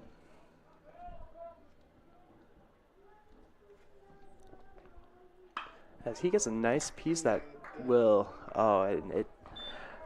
thinking it might possibly drop, but it just went a little too far, and the right fielder gets the out. Hitter Ryan McCarthy. Bringing up Ryan McCarthy now to bat for the Wildcats.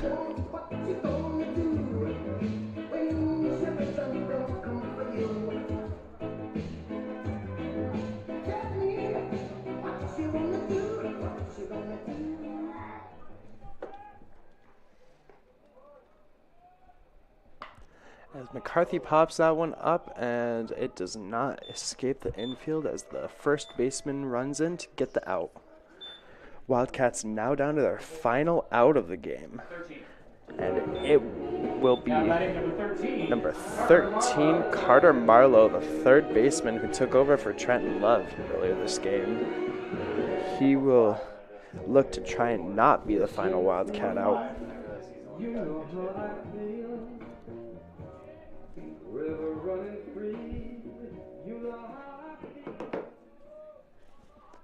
As the first pitch by Hammond is hit, but looks like it's gonna fall foul.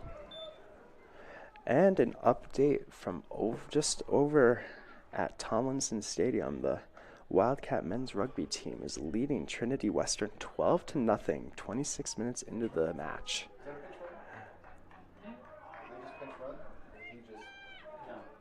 Wildcats would love to send their seniors out with a big win today.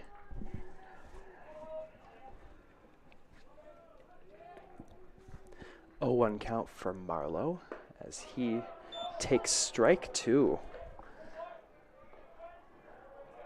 Marlowe, the native of Cranbrook, British Columbia, spent a couple years at Colorado Northeastern Community College before coming to the Wildcats.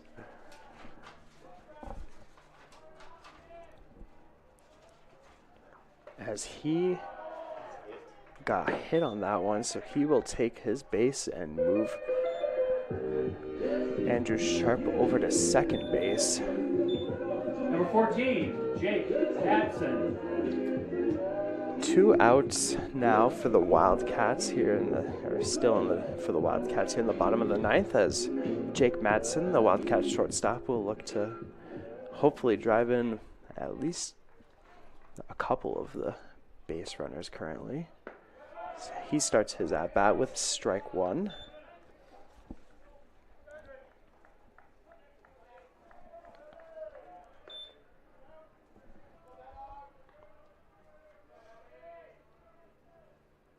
And he's almost hit on that, but he just kind of shimmies out of the way and evens the count out 1-1.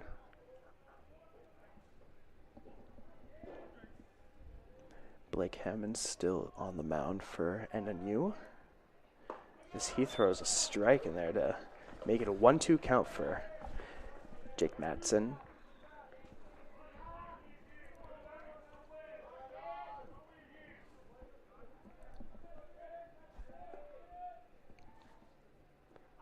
As Madsen gets a nice hit on that, and it's going to fall right into the right fielder's glove, and that will end the game with Northwest Nazarene taking the 13-8 victory behind a huge 10-run 7th inning, as the Wildcats will now fall to 13-16 on the season.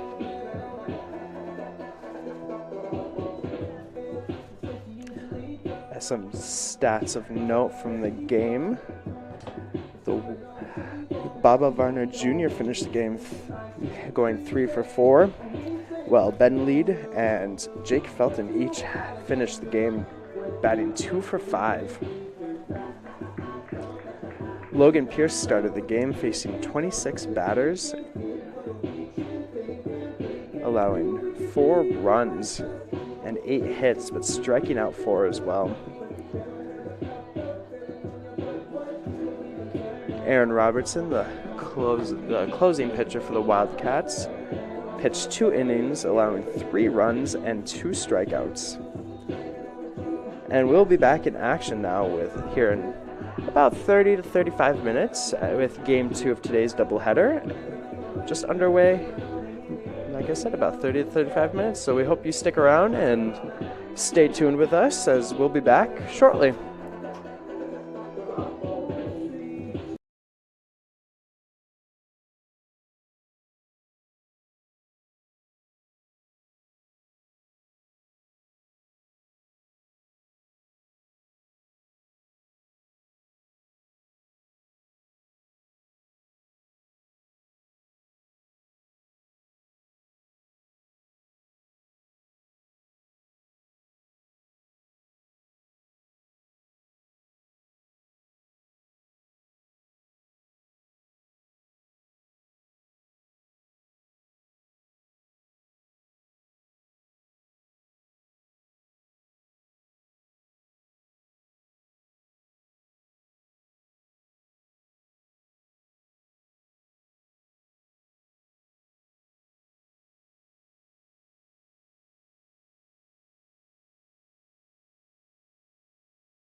Hello and welcome back to Ellensburg, Washington, and the CW baseball field, where we have Game 2 of today's doubleheader between the 11th ranked Northwest Nazarene Nighthawks and the Central Washington Wildcats, getting ready to get started here shortly. Let's just take a look at the starting lineups for today's Game 2 of the doubleheader. First for Northwest Nazarene, batting first, number 4, the shortstop Cole Kalman. Batting second, number 6, the center fielder Carter Walsh. Batting third, number 12, the right fielder Trevor Tishankle. Batting fourth, the third baseman, number 23, Duke Pahukoa. Batting fifth, number 16, the designated hitter Manny Casillas. Batting sixth, number 27, the left fielder Casey Wayne. Batting seventh, number 8, the first baseman Caleb Karpstein. Batting eighth, number 2, the catcher Drew Deal. Batting ninth, number 5, the second baseman Gavin Brubaker. And on the mound for NNU, Josh Bishop. And now we'll look at the starting lineup for the Central Washington Wildcats. Batting first, number 2, the second baseman Marcus Manzardo. Batting second, number 10, the right fielder Baba Varner Jr. Batting third, number 12, the designated hitter Austin Oland. Batting fourth, number 20, the left fielder Ben Lead. Batting fifth, number 15, the first baseman Andrew Sharp. Batting sixth, the center fielder number 22, Jake Felton. Batting seventh, the catcher number 19, Travis Helm. Batting eighth, the third baseman number 13, Carter Marlowe. And batting ninth, the shortstop number 14, Jake Madsen. On the mound for the Wildcats, number 9, Daniel Sharon.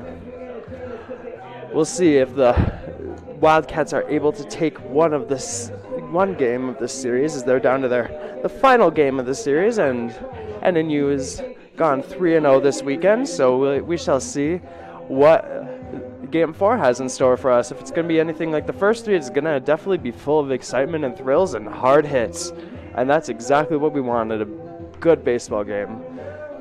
As we will be underway here shortly with Daniel Sharon on the mound for the Wildcats and Cole Canyon starting things off for NNU.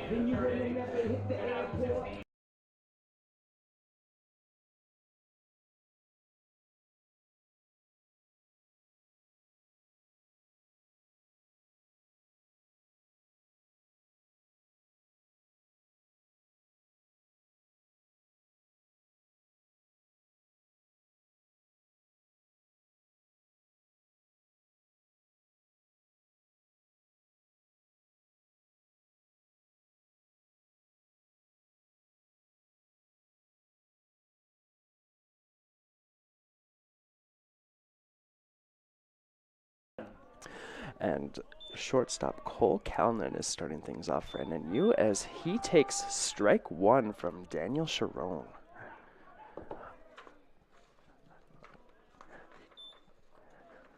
I feel like if you're a pitcher, you always want to start on a strike. It just helps set the tone for the rest of the game. As Sharon throws strike number 2. 0-2 count for Cole Kalman.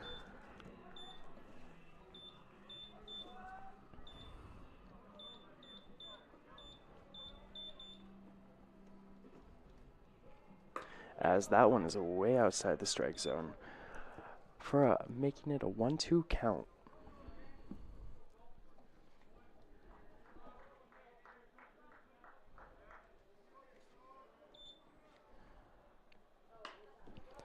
And that one is fouled, and to keep the at-bat alive, as one of the NNU players kind of lunged himself over the fence to go collect that foul ball. Yeah, because it's going to be a bullpen game. I thought one of them's Bishop because he's warming up like he's normally. And that is going to be the check, and he did not go. 2-2 count for Cole Kalman.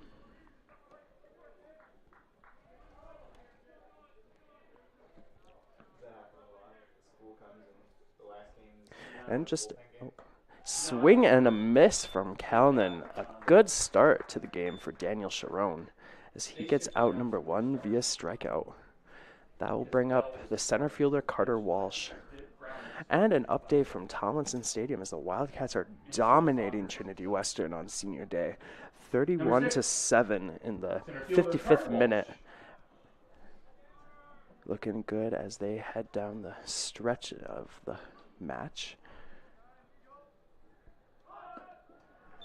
As Walsh takes strike one.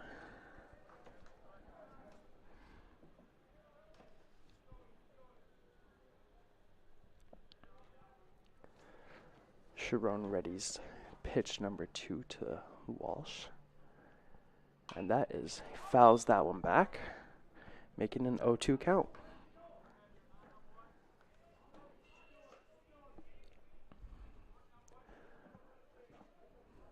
Walsh batting .317 this season and going .500 just this weekend. As he takes ball 1, so it was above the strike zone.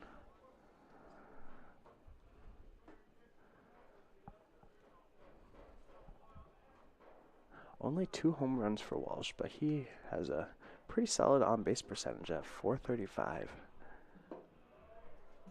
And that's going to be ball number 2 to even the count. 2-2-2.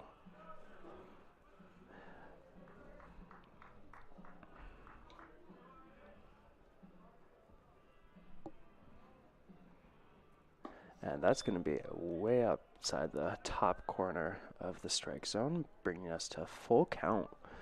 3-2 for Carter Walsh. Walsh definitely, when he's on base, though, he can definitely run. He is 13 for 16 on stolen bases to lead the Nighthawks as he pops that one up, and it's looks like it might go back and foul as it lands on the pavement just behind the Nighthawks dugout. 3-2 count still for Carter Walsh.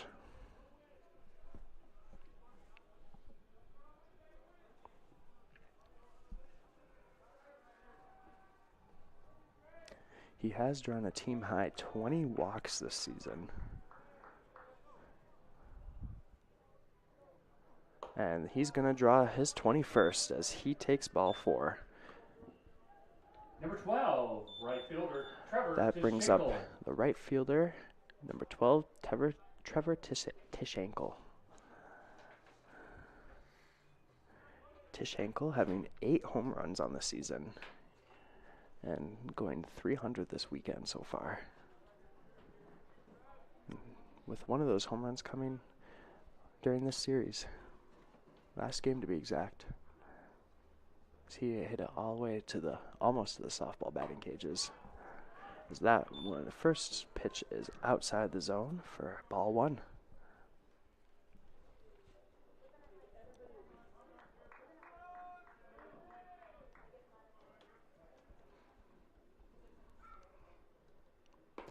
And that one's going to be in there for a strike. A 1-1 count for Trevor Tischenko.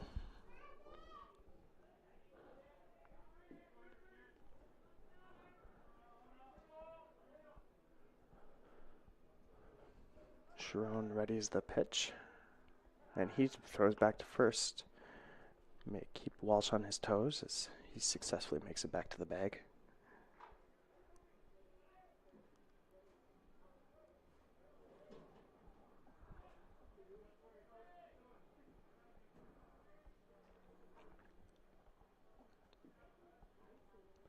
Sharon with the pitch, and Tischenko pops that one up. Should be routine fly for the left fielder, Ben Lead, and it is. Lead gets out number 2 as that will bring up the third baseman, Duke Pahukoa. Pahukoa batting .167 this weekend and .289 on the season with 3 home runs.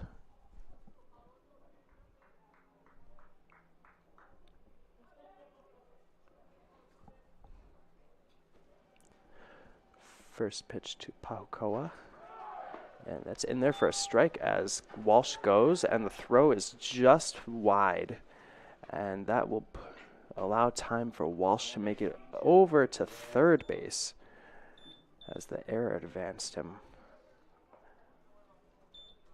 And so it's just a little too far to the left of Marcus Manzardo's glove. That wouldn't be in there.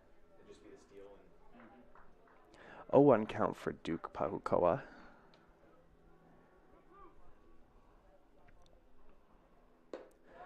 As he takes ball 1 to even the count.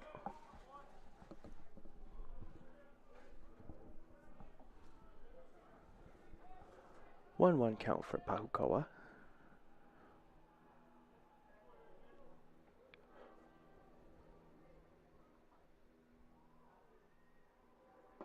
And that one's in their first strike, making it a 1-2 count.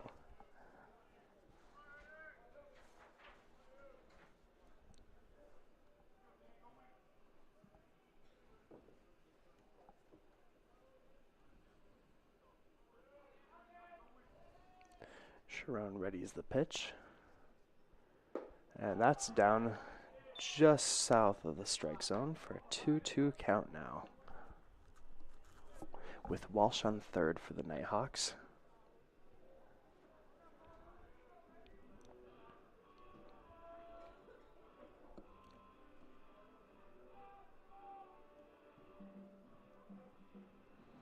And that's going to be ball number 3, a full count for Duke Pahukoa.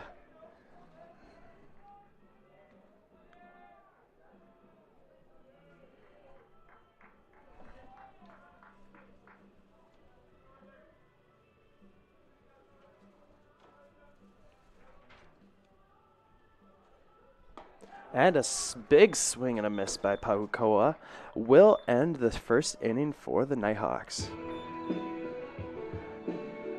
A good start to the game for CWU as we head to the bottom of the first with Marcus Manzardo leading things off for CWU.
And welcome back as the Wildcats will get their first crack at bat, starting things off with the second baseman Marcus Manzardo. Manzardo batting .350 on the year.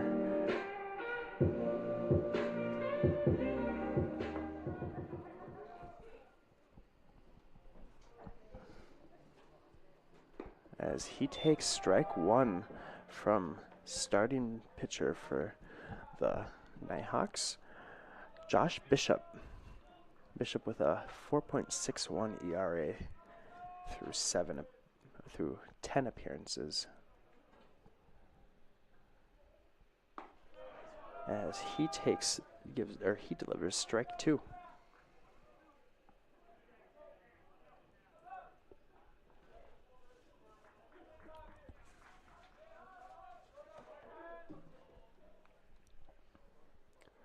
And Manzardo just grounds that one to the pitcher, who throws it in the dirt, and it will go past the first baseman. That was just not a good throw by the pitcher, as Manzardo makes his way to second base.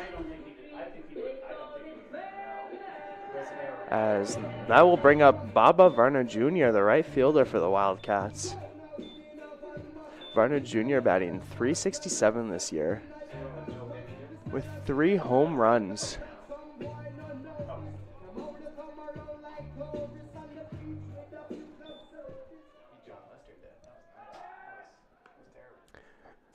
as the Bishop throws back to second base to put Manzardo on his toes.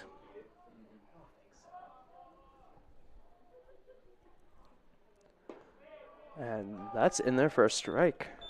0-1 count for Varner Jr.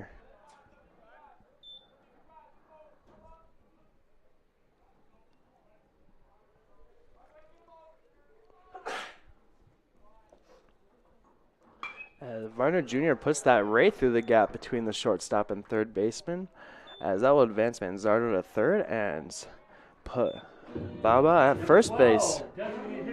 That brings up Austin Oland. Switch from catcher to designated hitter this game as Travis Helm took over catching duties.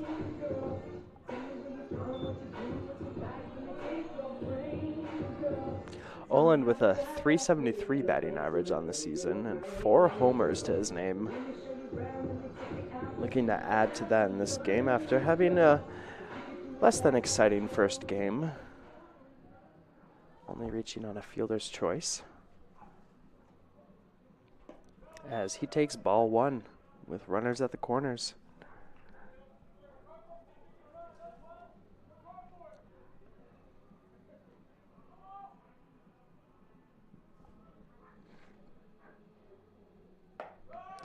And Oland takes ball 2. 2-0 count for Austin Oland.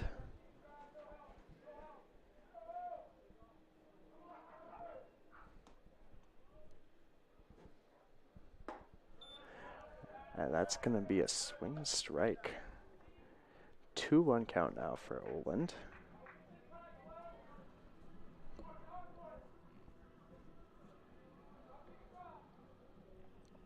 As Bishop delivers, and Oland with a nice little blooper to shallow right field. That will put the Wildcats on the board.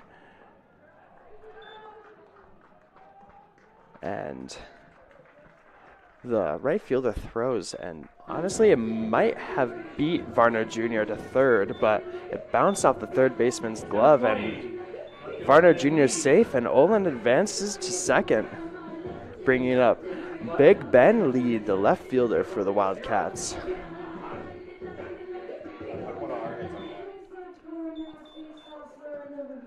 Lead played for the UK, I believe, National Olympic, part of the Olympics. I don't remember the exact title, but so Big Ben is a little bit of significance with him. So he takes ball 1.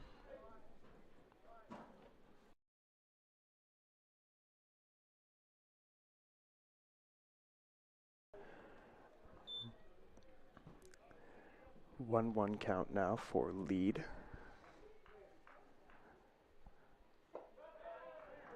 He takes ball 2. Runners at second and third for the Wildcats. CW has a 1-0 lead here in the bottom of the first, and that's going to drive right to the second baseman who gets the out at first. But the Wildcats tack on another run as Varner Jr. Saunders on home.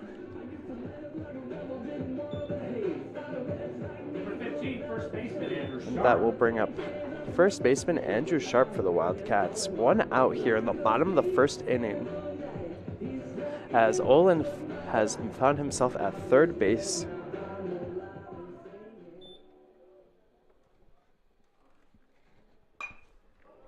As Sharp drives right to the shortstop, who gets the out at first, but Oland scores and puts the Wildcats up 3-0 now.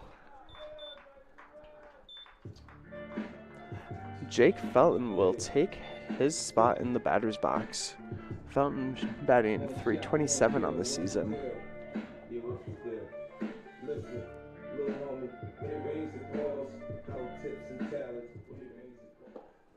As that is down below the corner for a ball.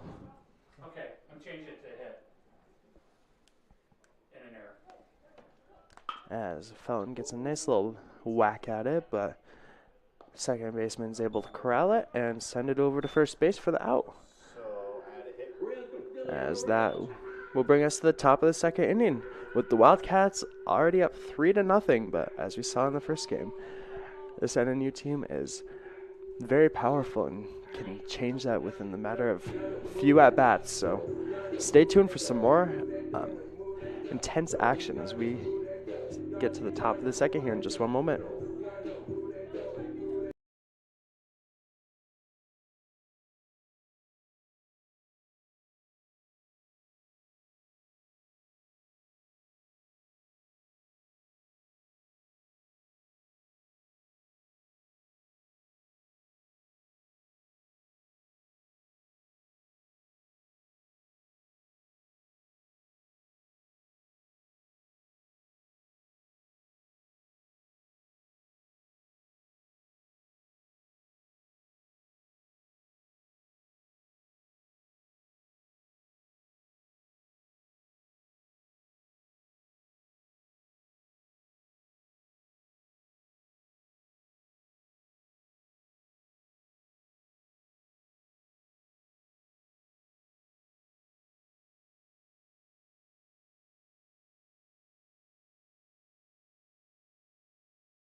And welcome to the top of the second inning as Manny Casillas will lead things off for NNU.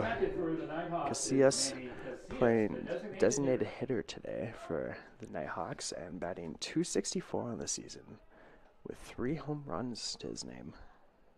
As Sharon throws, and that one's right in the strike zone for 0-1 count.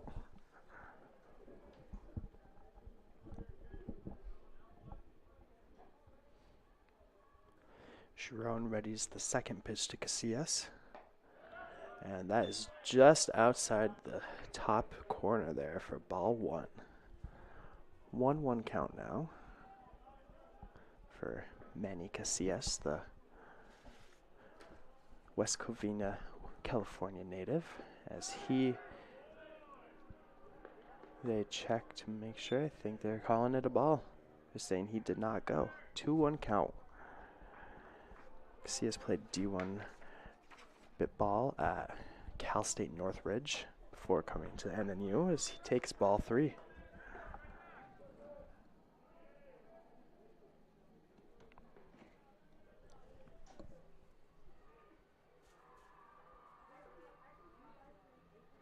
And Casillas gets foul on that one. We are also within half an hour of start time for our CWU Women's Rugby team as they take on Life University down in Marietta, Georgia, as the semifinals of the USA Rugby D1 Elite playoffs. And that's a big swing and a miss by Casillas as Sharon gets the strikeout and the first out of the top of the second. That brings up Casey Wayne for the Nighthawks, left fielder.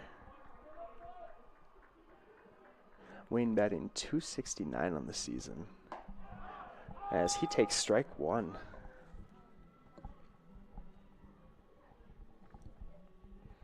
They may be doing some interesting shenanigans because Calvin is warming up in bullpen. That's in there for a strike as well. Sharon just riding that bottom right corner of the strikeout zone. 0-2 count for Casey Wayne. And that's, the Sharon thought that he got him, but ump says otherwise. 1-2 count now for Casey Wayne.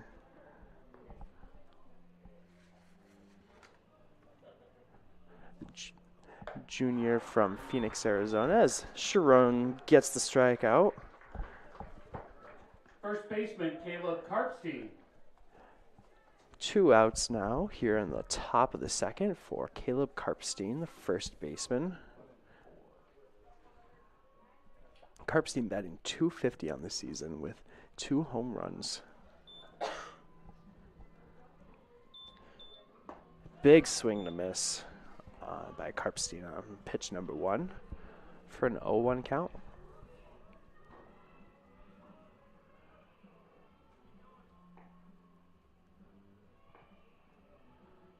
As Karpstein makes contact but fouls it back into the protective netting.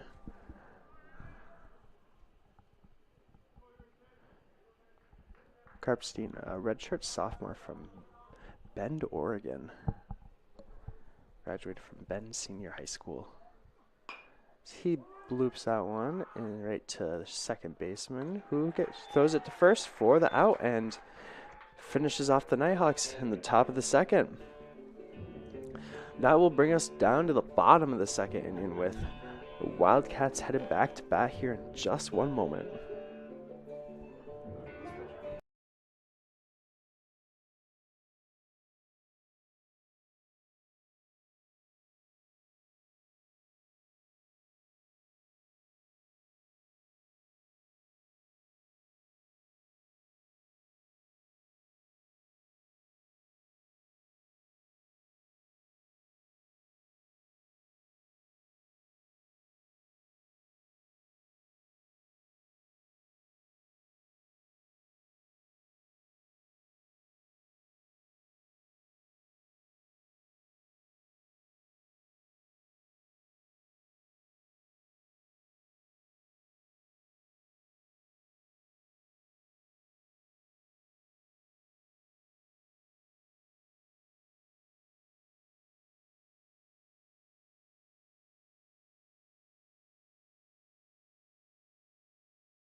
And welcome back here for some bottom of the second inning action as Travis Helm will lead things off for CWU.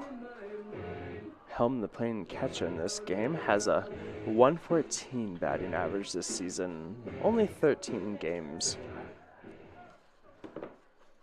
Looking to add to that this game as he takes strike one.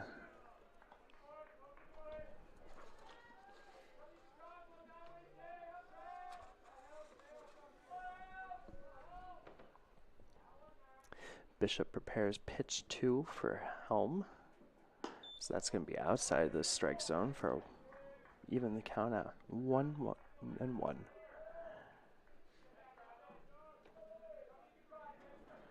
And we have a final from down in Nampa in game 2 as Helm takes strike 2 as Northwest Nazarene defeats the Wildcats 3-1 to win the series 3-1 as well.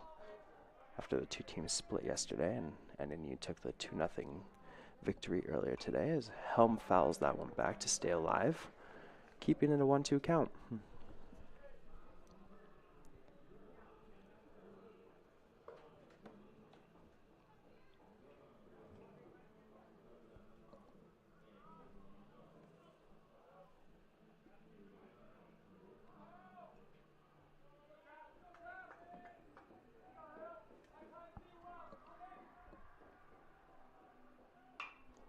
And Helm pops that one up, and that's going to find its way into the foul territory. He keeps on fighting in this at-bat.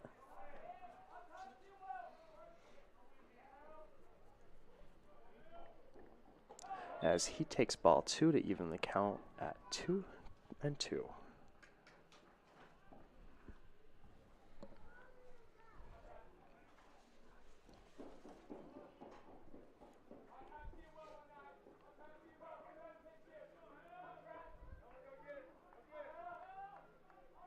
Bishop with the pitch, and Helm delivers a good leadoff single by Helm. He found the shallow right field. Third baseman Carter Marlowe. And that will bring up Carter Marlowe, the third baseman. Marlowe batting 111 on the season in 11 games.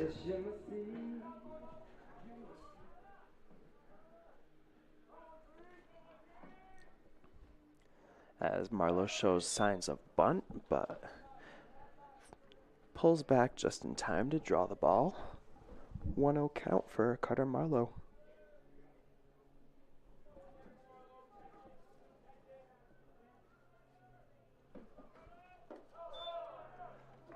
As Marlowe takes ball 2.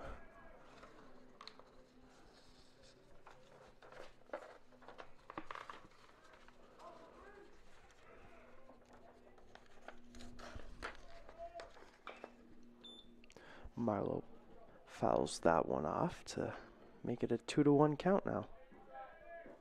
No outs for the Wildcats here in the bottom of the second as CWU leads 3-0.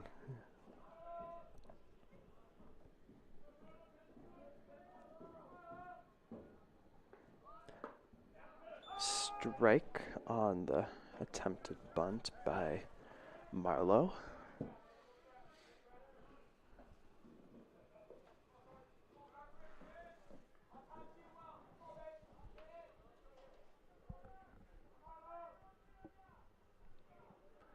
And that's going to be down in the dirt. Good job by the catcher to save that one from getting past him and not advance Helm over to second. As we have a full count for Marlowe now, 3-2.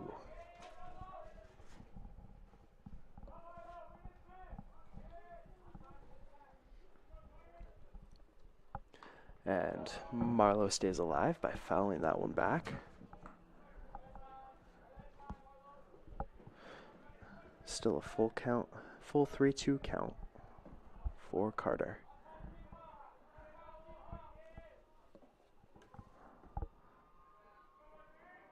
And Marlowe gets a little piece of that, but it's right to the shortstop, who throws it to the second baseman, who throws it to the first baseman and gets the double play. Good defensive stand by the Nighthawks on that.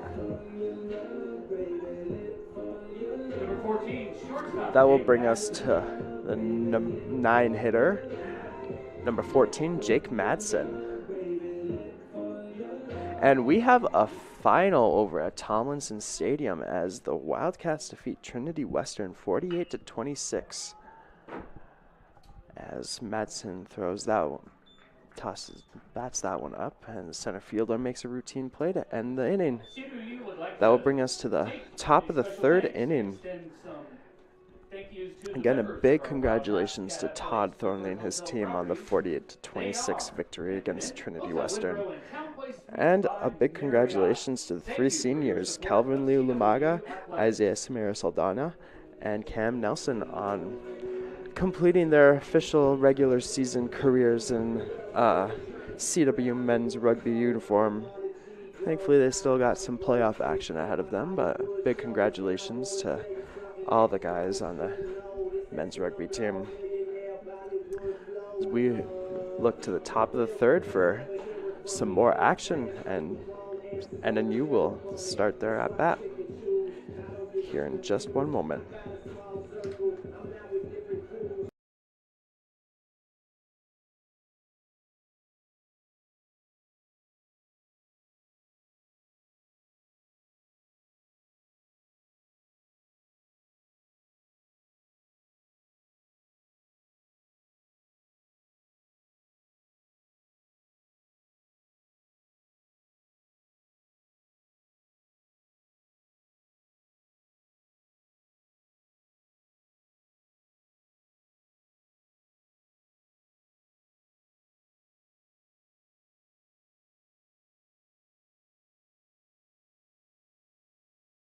Starting things off for the Nighthawks is going to be the catcher, Drew Deal. Deal appearing in 15 games this season with a .306 batting average. He's seen action in 2 games this weekend, looking to record his first hit in his now 5th at-bat as he fouls that one back for strike 1.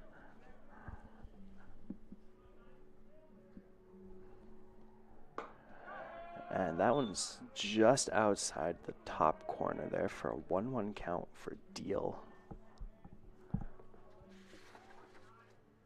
Deal, junior from Homedale, Idaho. He takes ball number 2. 2-1 count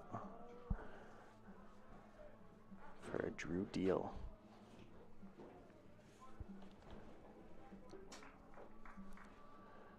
Actually, that's a nice little hit right into shallow center, right center field as Deal was thinking about rounding over to second, but thought against it as he stays at first base. And that'll bring us to the number 9 hitter, Gavin Brubaker, the Nighthawks second baseman. He's batting .600 this weekend. And is also the leader in batting average for the Nighthawks this season at .345 with 1 home run to his name. Sharon with the first pitch to Brubaker is outside the zone for a 1-0 count.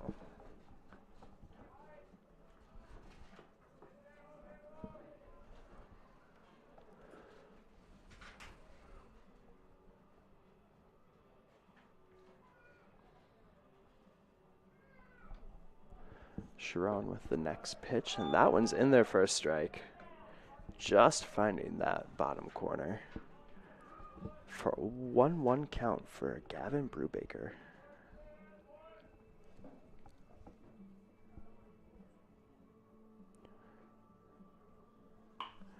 As Brubaker just gets that one just out of reach of the Wildcats second baseman and into right field as he will advance Deal over to second base and bring us back to the top of the order with Cole Kalnin. Still no outs here in the top of the third for NNU.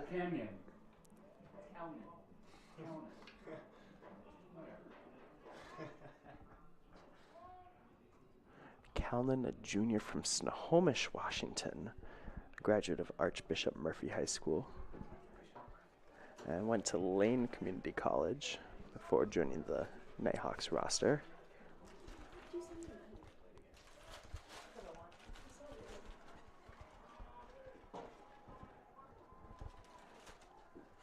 Sharon readies pitch number 1. As Kalnin shows signs of bunt, but takes strike 1.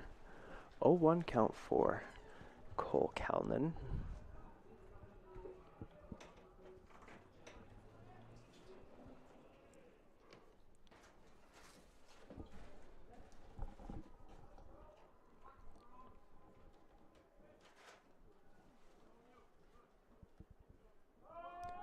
As Kalnin shows signs of bunt again, but pulls it back for ball 1. 1-1 count.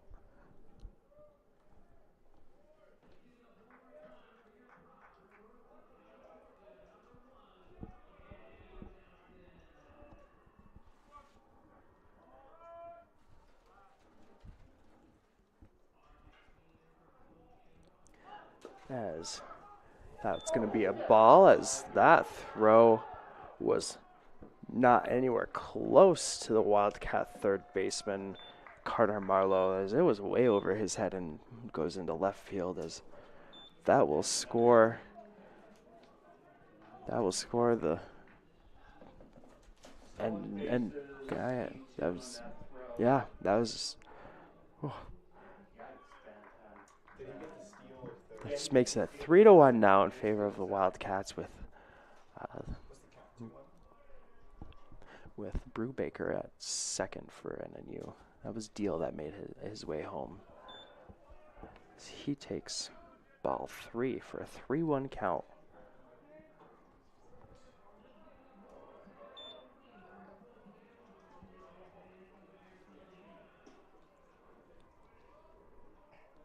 We can hear off in the distance the Senior Day celebration honoring the 3 seniors for men's rugby.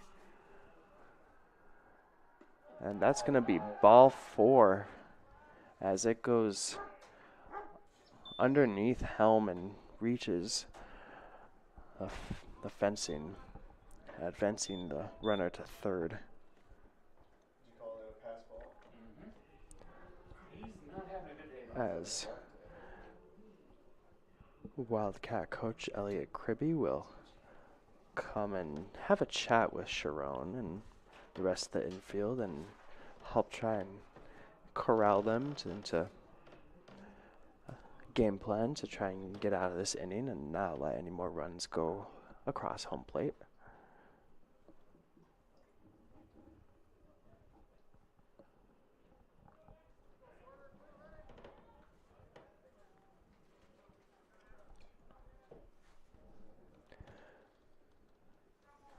That brings us back to Carter Walsh for NNU. Number 6, center fielder Carter Walsh.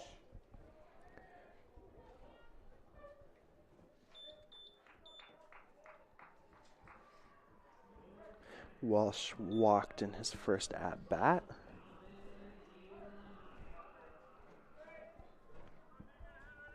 Runners at the corners for NNU. So Calnan is at first, and Brubaker is at third as Calnan makes his way over to second. But Walsh takes strike one.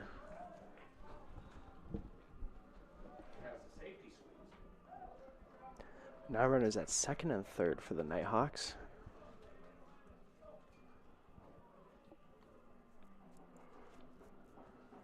As that one bounces off of Helm, but doesn't get too far. But it's going to be ball one for Carter Walsh.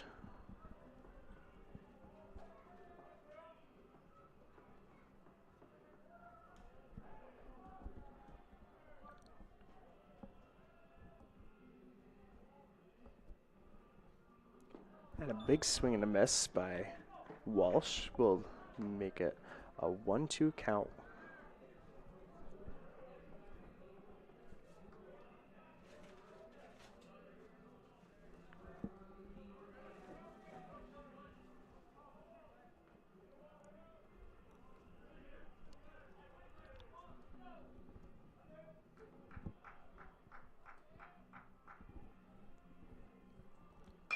As that one is hammered, but it's not close to the wall. It went far, but not close to the wall. As that will score one, but it also gets one out.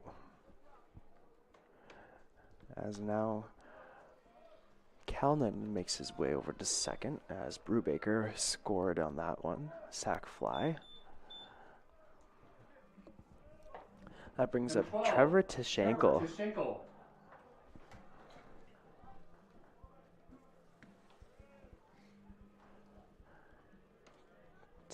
Tishankle went 0 for 1 so far in this game. Looking to change that fortune as he fouls that one back, making an 0-1 count with one out here in the top of the third, and Cole Calnan at third base. I gotta do some taking and reconstructing after this inning because of the error in the pass ball. Oh, for run runs. That's a nice little blooper that will tie the game up by Tishankle.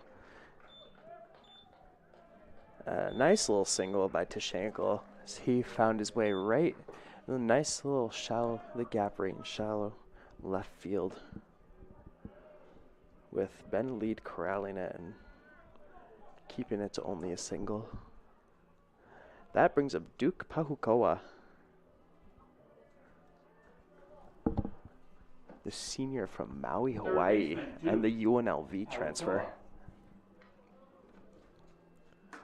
One out here in the top of the third with Trevor Tishankle at first. And foul ball by Pahukoa. The error was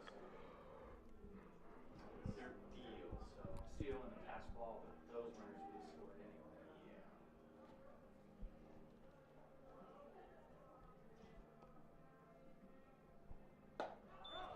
anyway. And that's in there for a strike. 0-2 count for Duke Pahukoa.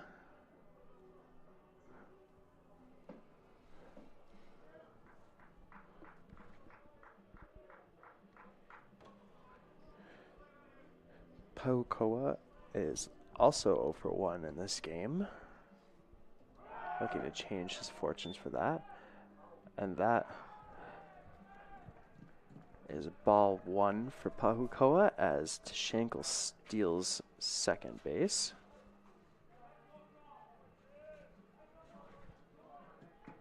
One, 2 count now for Pahukoa.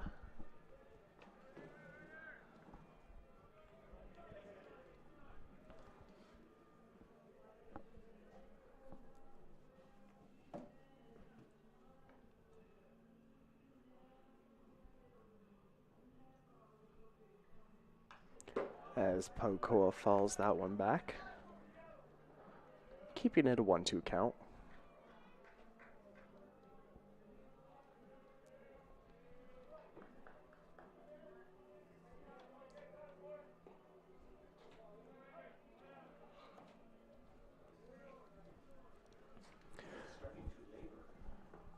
Daniel Sharon readying the pitch.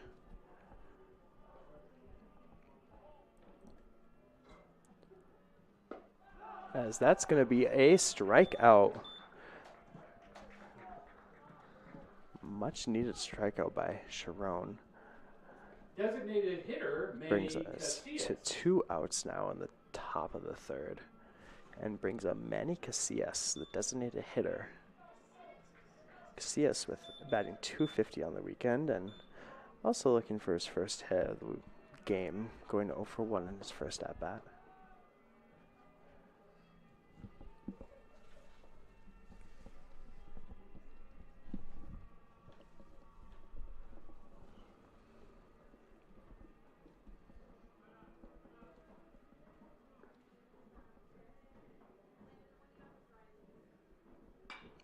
Casillas with a nice little fly, but it is corralled by Ben Lead in the outfield to end the inning, and we have a tied game.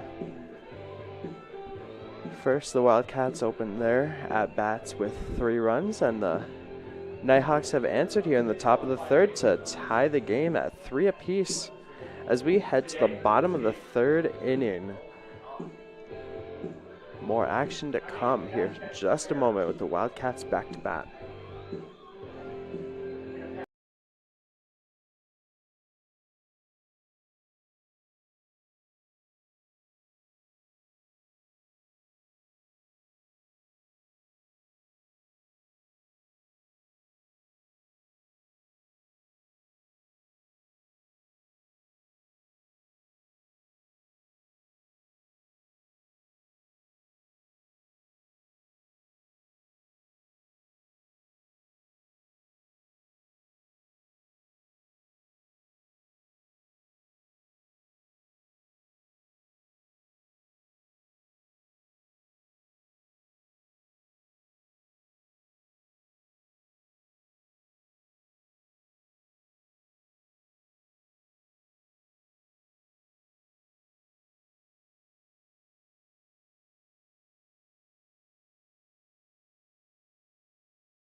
And welcome back to the CWU baseball field here in Ellensburg, Washington, as we welcome Jacob Rochelle to the game as he will take over on the mound for the Nighthawks.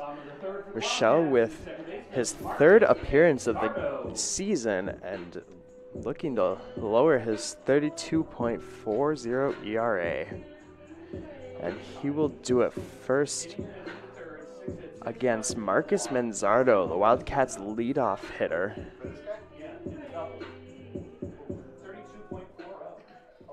Manzardo batting .350 on the season. As he fouls that one off, making an 0-1 count. He's doing what Desi does when he plays like football. Because they don't have any more pitchers. They wanted to make sure they won 3. You know, that's why he did that. They haven't pitched a guy Duncan at all yet, though, have they? And Rochelle with pitch 2 to Manzardo is down in the dirt for a 1-1 count. I bet they'll pitch him if they have a save situation. Manzardo, the Coeur d'Alene, Idaho native, played for Spokane Falls Community College the past couple of years before making his jaunt over to Ellensburg to join the Wildcats, as that is in there for a strike. A 1-2 count for Marcus Manzardo.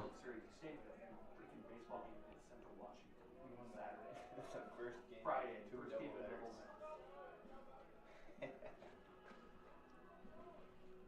doubles.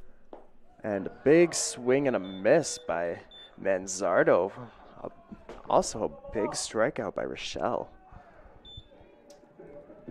As that brings up Baba Varner Jr.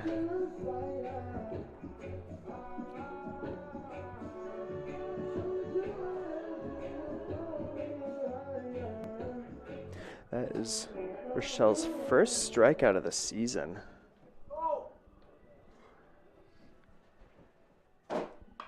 As that's a nice hit by Baba. As it's just out of reach of the right fielder, as Baba is looking to make it 3. He is cruising as he slides into third, and they don't even throw it.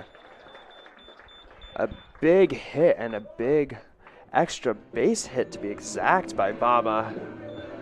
Brings up Austin Olin, the designated hitter. Looking to make it his 25th RBI of the season, hopefully.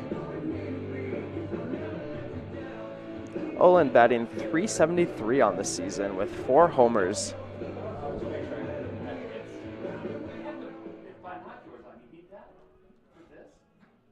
Rochelle with pitch 1 as Olin just gets that just out of reach of Rochelle.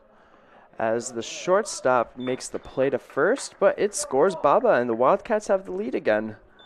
4-3 now in favor of CWU, as there's 2 outs here in the bottom of the third to bring up Ben Lead. Lead batting .388 on the season. Also 4 home runs to Lead's name, match Oland.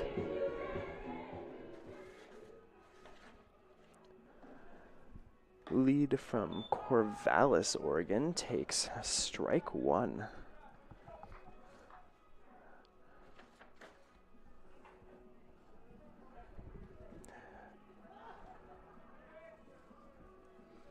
A 1 count for Lead as Rochelle preps pitch 2, as that's down south of the strike zone for ball 1.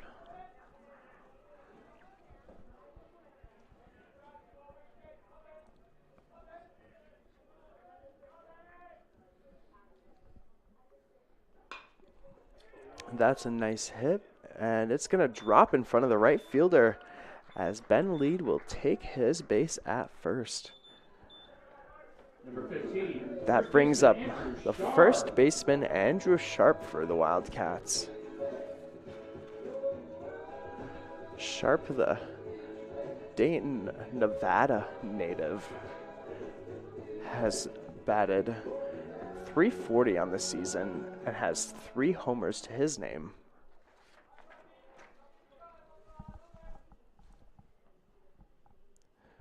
First pitch, ooh, it almost hits, ooh, it did hit Sharp, as he will saunter over to first base, and Lead moves on over to second.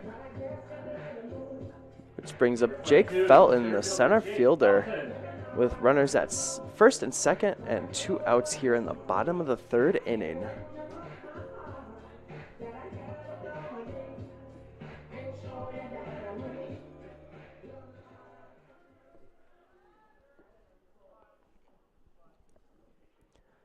As Rochelle throws that one in there for a strike. 0-1 count for Jake Felton.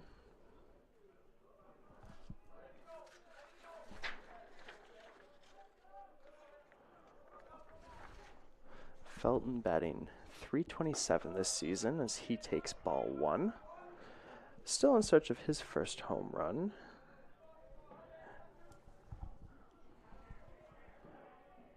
Would not be a better time than the present. They always say no time like the present. And that is down there for ball 2. 2-1 count for the Port Angeles native, Jake Felton.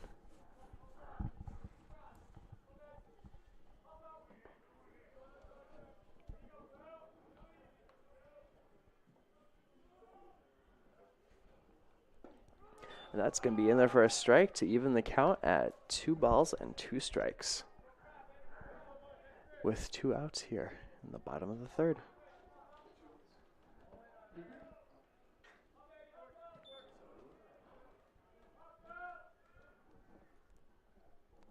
And a big swing and a miss. That's going to end the inning with a big strikeout by Rochelle. As we head to the top of the 4th inning with the Wildcats now back in front, 4-3. We'll be back in just one moment with the Nighthawks up to bat.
And welcome back as we are here in the top of the 4th inning with Casey Wayne leading things off for the Nighthawks.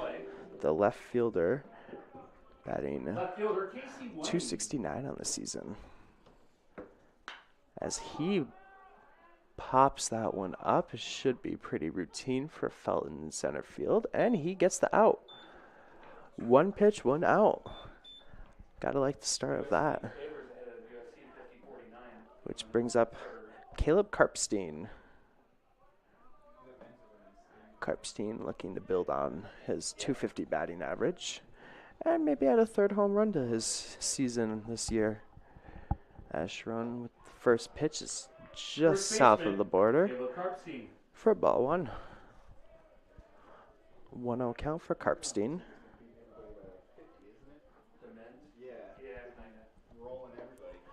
And that's in there for a strike. A 1-1 count for Caleb Karpstein.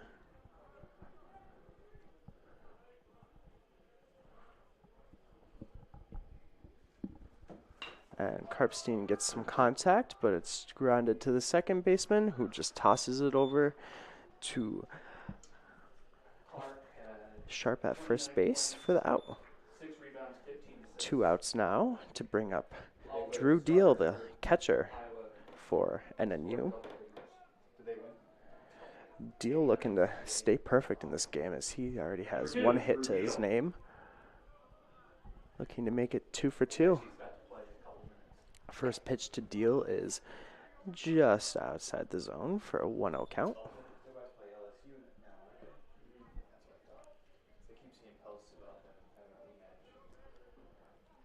And Sharon tosses pitch 2, and that's in there for a strike. Even 1-1 count now for Drew Deal.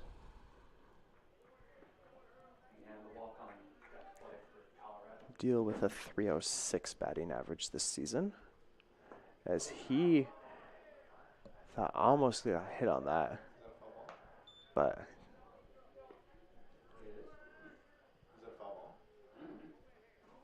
1-2 count. They are saying that it was a foul ball, so it must have, I think it went off the handle of his bat. And that's up and away for ball 2. 2-2 count now for Drew Deal.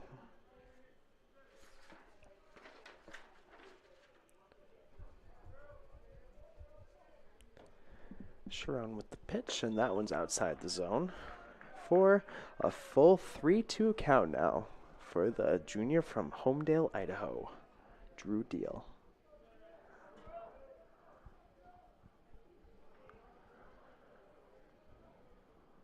Sharon readies the pitch, and that's going to be ball 4.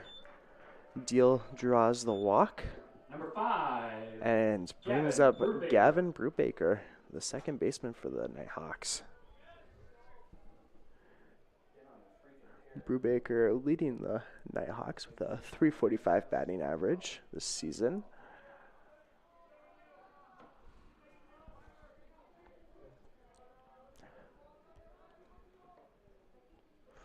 As he faces 2 outs here in the top of the 4th with Drew Deal on first as Brubaker takes strike 1.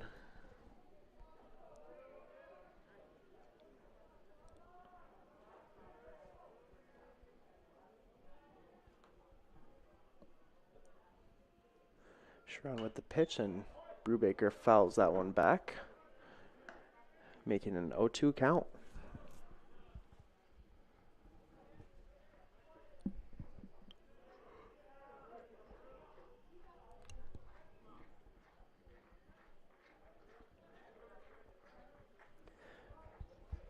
Sharon readies the pitch number 3 to Brubaker, and he tosses back to make sure Deal is aware that he's got his eyes on him.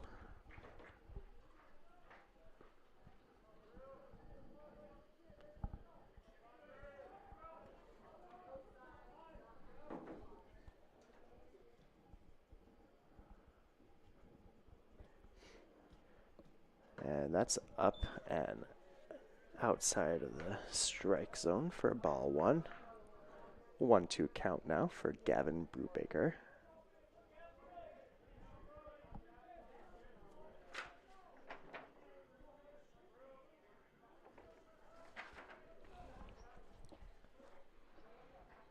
Sharon readies the pitch, and a big swing and a miss to end the inning and get the strikeout by Daniel Sharon.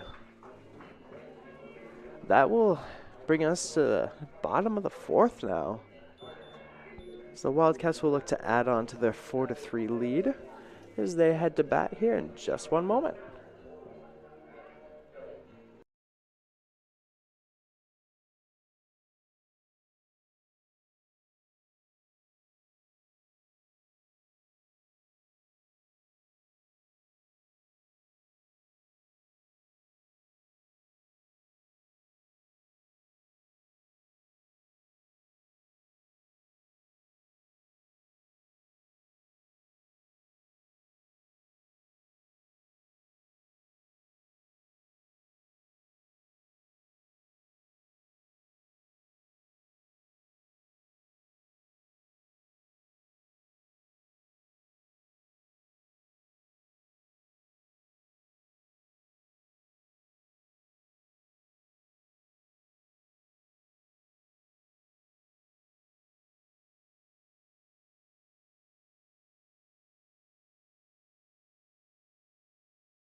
And welcome back as we welcome Travis Helm to the plate for the Wildcats. The catcher will look to go perfect 2 for 2 in his at-bats in this game.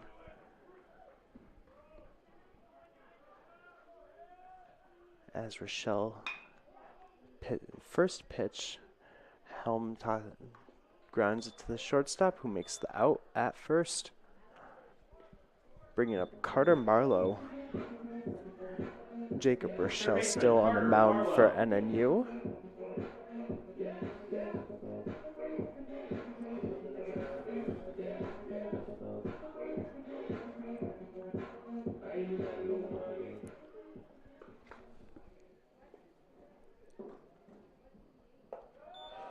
Marlowe searching for his first hit after not converting on one in his first at-bat. As he takes ball one. 1-0 count for Carter Marlowe. And that's going to be in there for a strike. 1-1 count for Marlowe. Marlowe batting 111 on the season. And that's going to be just outside the bottom corner for a 2-1 count for Marlowe. Marlowe from Cranbrook, British Columbia.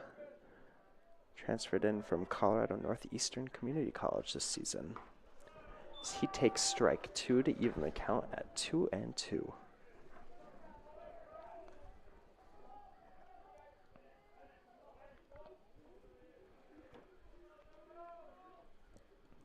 Rochelle readies the pitch, and Marlowe drives her right up the middle as he will land his way at first base.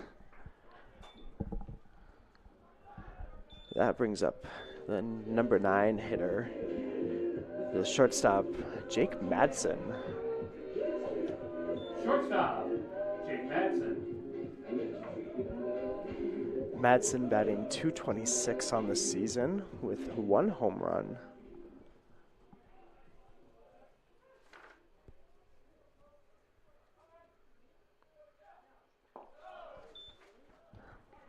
He takes ball one.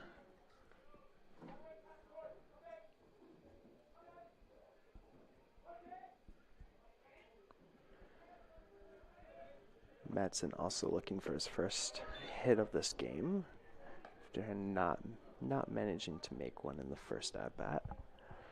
He takes ball two. 2-0 count for the Wildcat shortstop, Jake Madsen. Oh, that one almost clips him. He's just able to move his arm in time. 3-0 count now for Jake Madsen.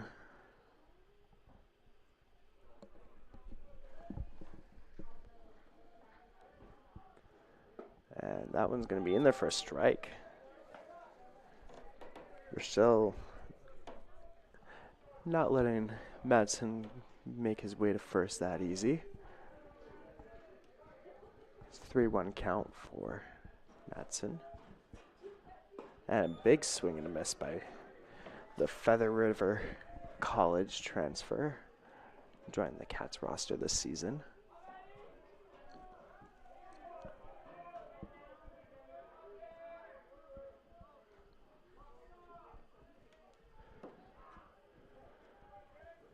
And fouls that one. Jake fouls that one back to keep the full count at bat alive.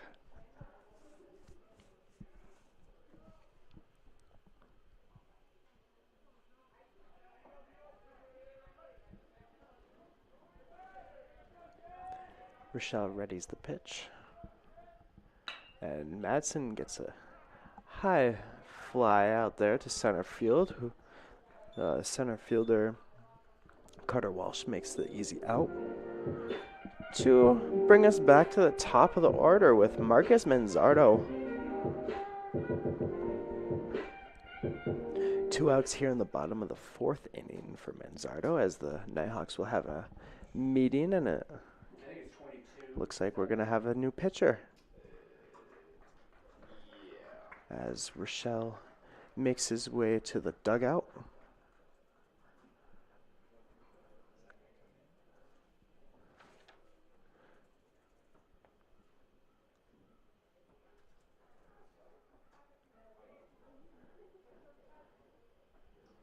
I believe it's 22 Adam Brooks coming Now in pitching for the Nighthawks is for number NNU. 22, Adam Brooks.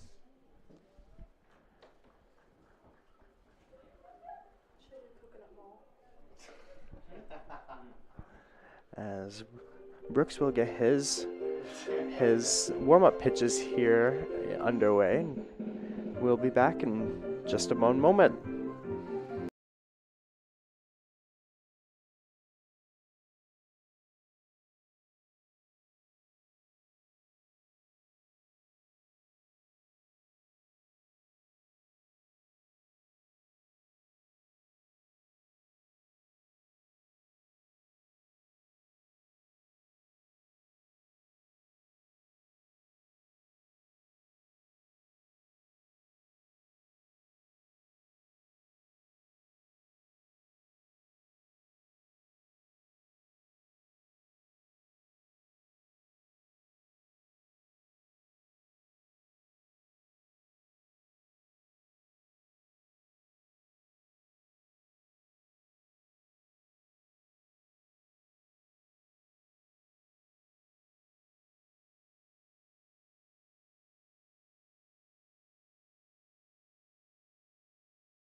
Alrighty, and Brooks has his warm-up pitches done, and that will bring Marcus Manzardo up to Second the baseman, plate. Marcus Manzardo. Because I know that Davey Rosello played for both the Cubs and the Indians. As Manzardo shows signs of bunt, but pulls back for ball one.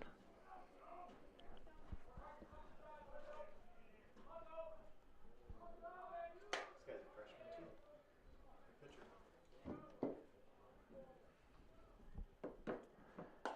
And pitch number 2 to Manzardo is outside the zone for 2-0 count.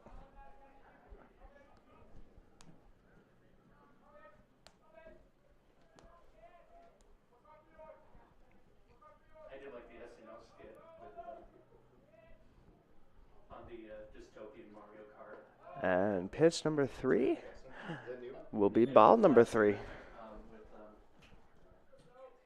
guy who plays the Mandalorian. Was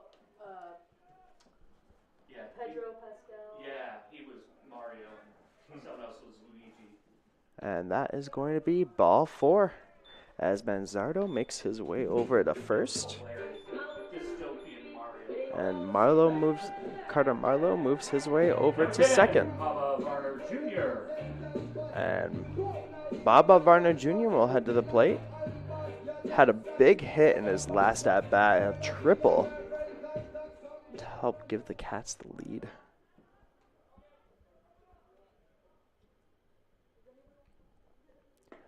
As he takes strike 1. You see the one they did about the founding fathers?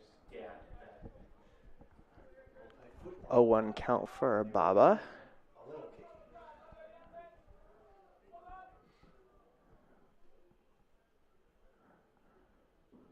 And he gets another hit. That could be an RBI, and they're sending Marlowe around third.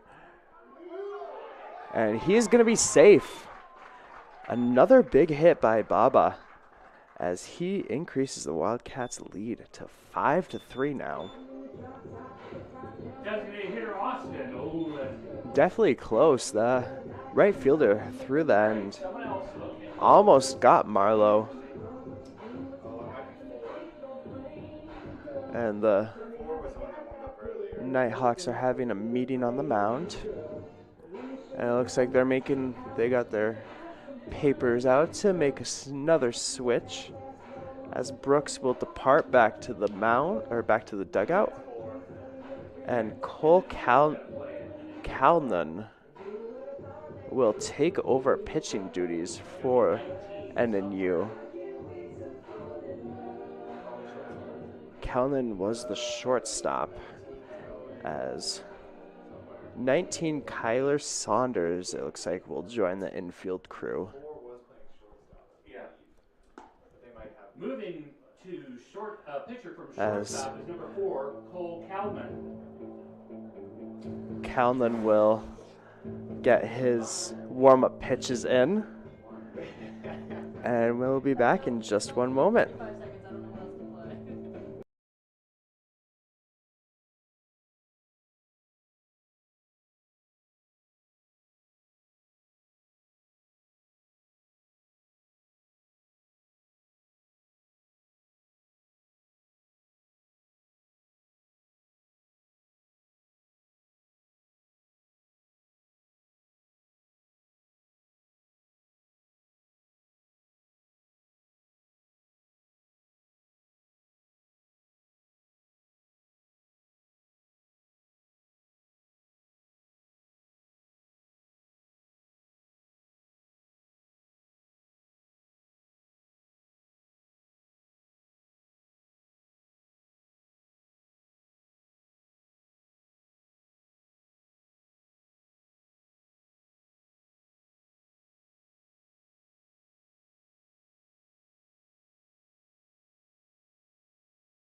Alrighty, and Calnan has his warm-up pitches in as Brubaker will make his way over to second, and or to shortstop, apologies, and Saunders will play second. And we have Austin Oland at bat here in the bottom of the fourth with 2 outs. The Wildcats have increased their lead to 5-3 thanks to a single by Baba Varner Jr., who scored Carter Marlowe. Pitched 21 innings in 4 games with a 4.71. 21 And innings. a save. Yeah. As Olin fouls that one back. It's good to have versatility in this. 1-1. Brubaker's 1-1 count for Austin Oland. he got lit up. As Olin gets a piece of that, but fouls it away. Making it a 1-2 count now.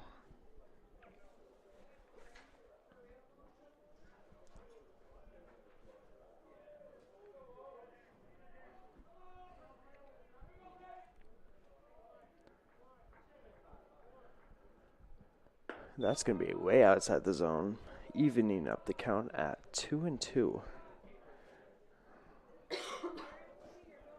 Oland, the Maple Valley, Washington native.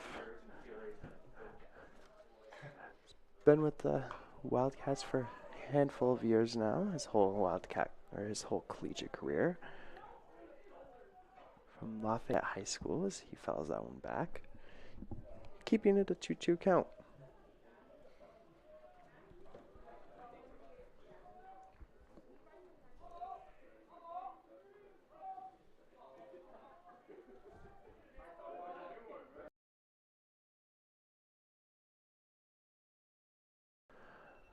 Olin gets that one way out to center field, but the center fielder, Carter Walsh, is there to make the play and end the scoring threat by the Wildcats.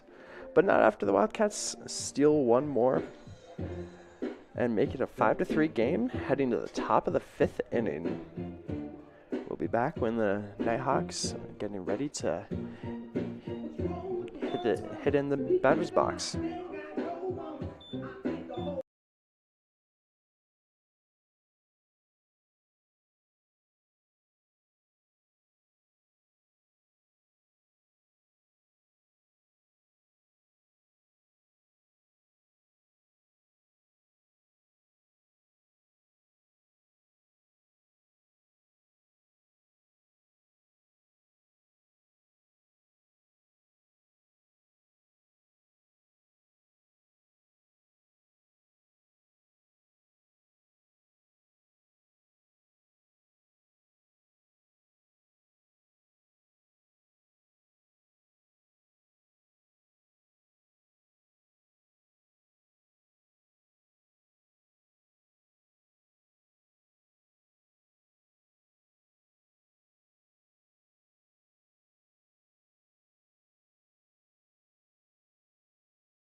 And welcome back, as the pitcher for the Nighthawks will lead things off. Also is the leadoff hitter for NNU, Cole Calnan.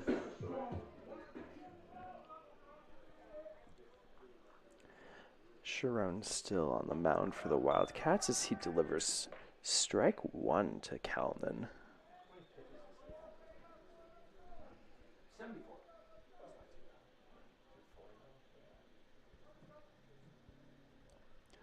Pitch number 2's down and away for ball 1. 1-1 count for Cole Calvin, the leadoff hitter, and new pitcher for NNU as he takes ball 2. 2-1 count.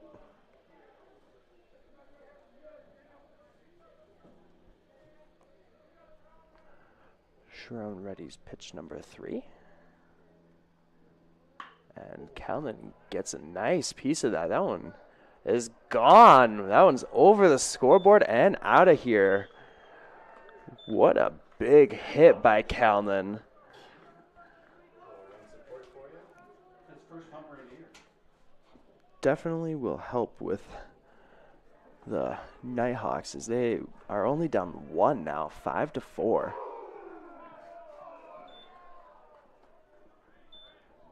That's Kalman's first home run of the Number season. 6, center fielder Carter Walsh. And he drilled that, absolutely drilled that over the scoreboard in left center field as Carter Walsh shows signs of bunt, and Sharon is there and makes the toss over to first for out number 1. That brings us to Right Trevor fielder, Trevor Tishankle, the Tishankle. right fielder.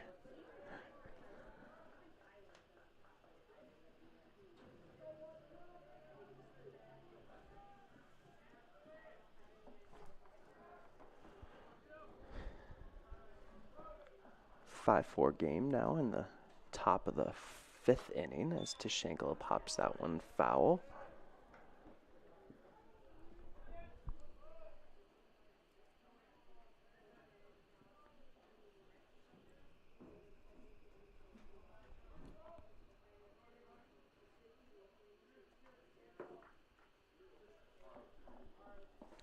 And that's going to be down for ball 1.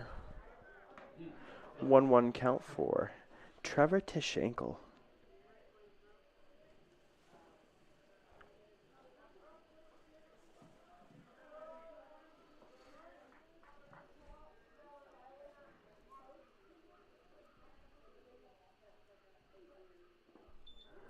And that's going to make it ball 2. 2-1 count for Trevor Tishankle. Boy, you sounded like Canadian there. SC's up at 3 and Baylor in the 4th, 3:13 to go. And Tishankle drills that one into the field here between the baseball field and Nicholson Arena. Big fluffy dog discovers the ball. Well, 2-2 count for Trevor Tishankle. Sharon tosses that one up and ball 3. Full count now.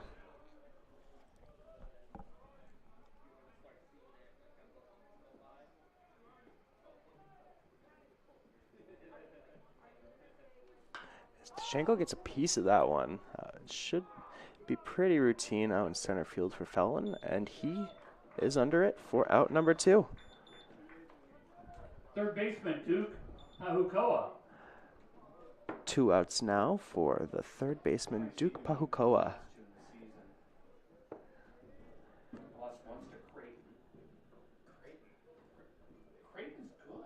They are? They were ranked 15th. They made the Sweet 16.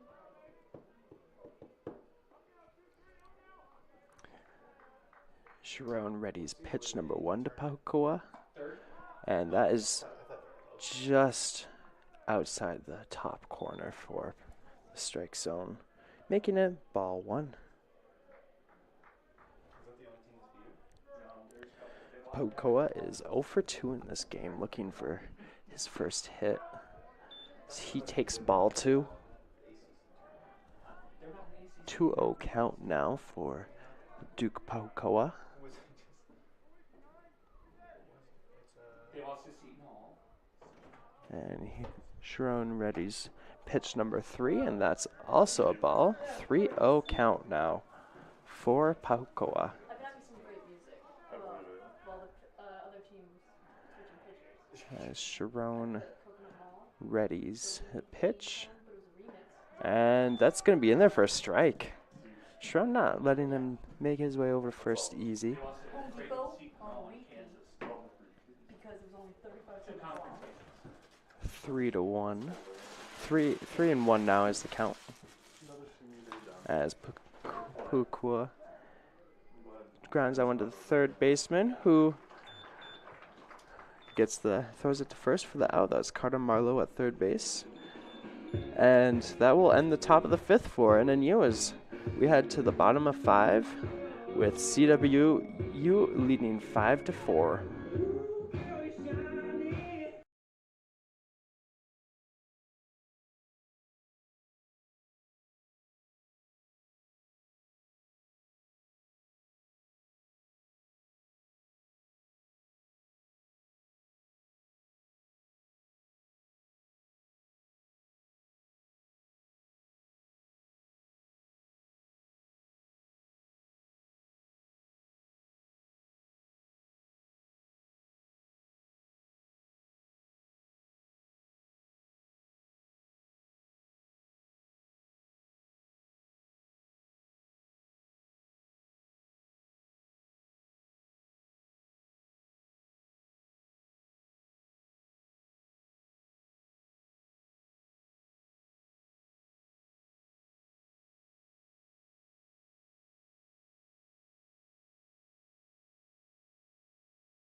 Wildcats is left And fielder here Ben in the Reed. bottom of the 5th now, we have Ben Lead, Big Ben Lead, leading things off.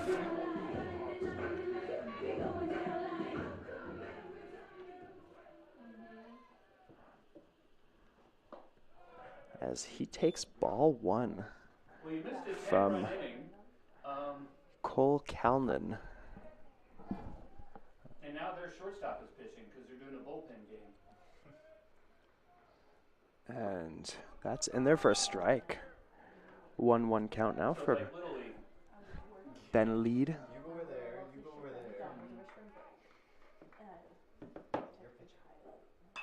there. As Lead, and that one stays fair. It's just over the first baseman's glove, and it finds its way all the way into the visiting bullpen as Lead stands up at second base.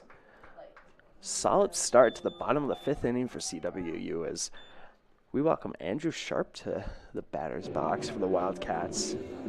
15, first baseman Andrew Sharp. 441-592. But you missed some fun.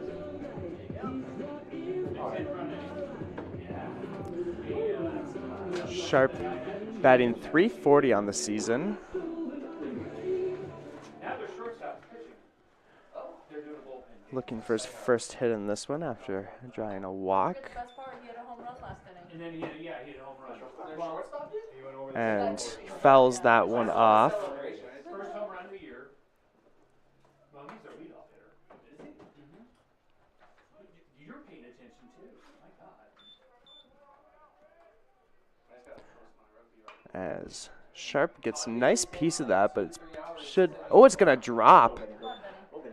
It's gonna drop, and they throw the ball to third as Ben Lead goes, but might not have made it, but thankfully the ball did not find its way into the third baseman's glove, so Ben is safe. Center fielder. Bringing up number 22, Jake Felton.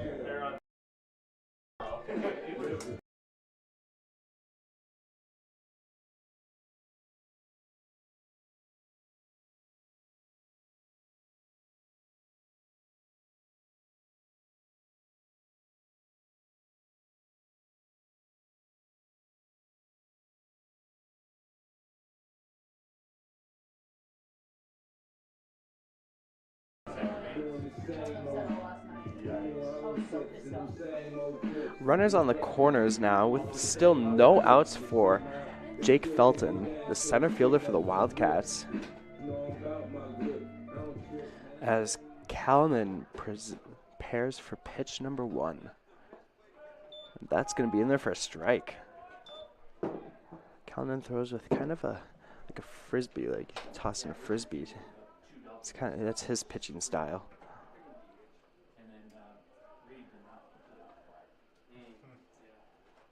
And that's going to be up there for ball 1.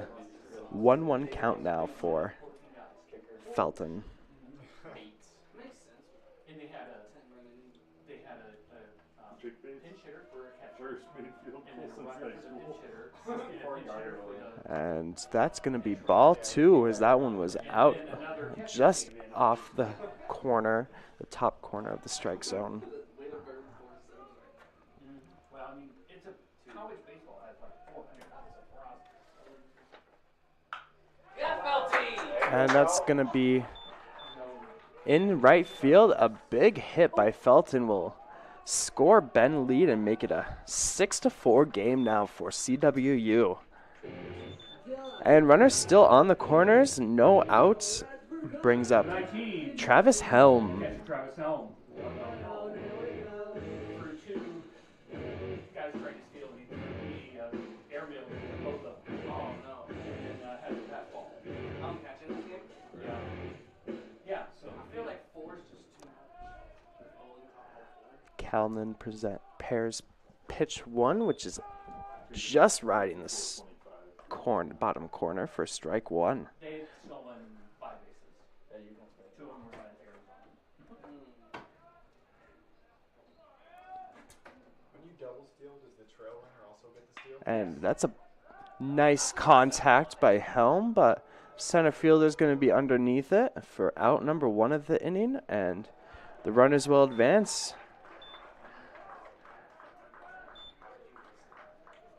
As Andrew Sharp makes his way home and makes it a 7-4 game in favor of the Wildcats. Third baseman Carter Marlowe. Jake Felton makes his way over to second base, and Carter Marlowe saunters up to the home plate to bat for CWU.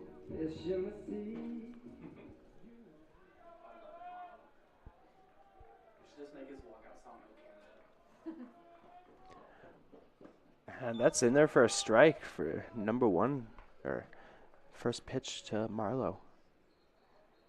Well, those twins didn't do it. When we had twins from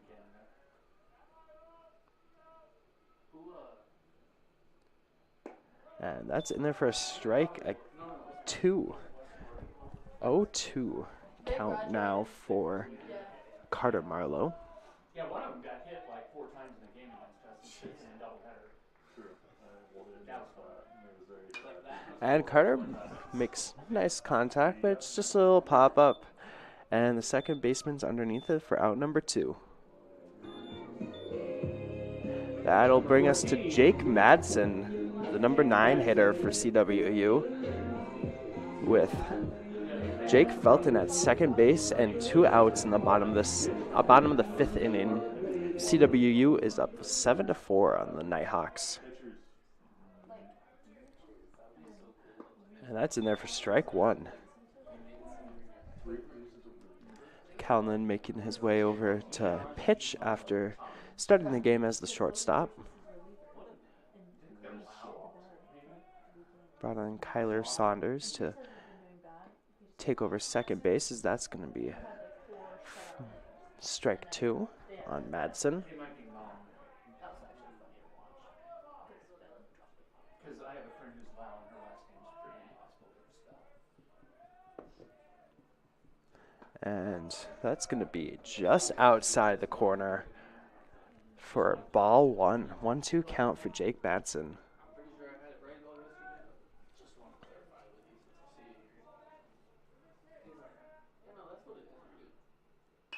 Madsen gets some contact, but it's going to go foul as it lands just maybe 10 feet or so to the right of the fence in the right field, keeping it a 1-2 count.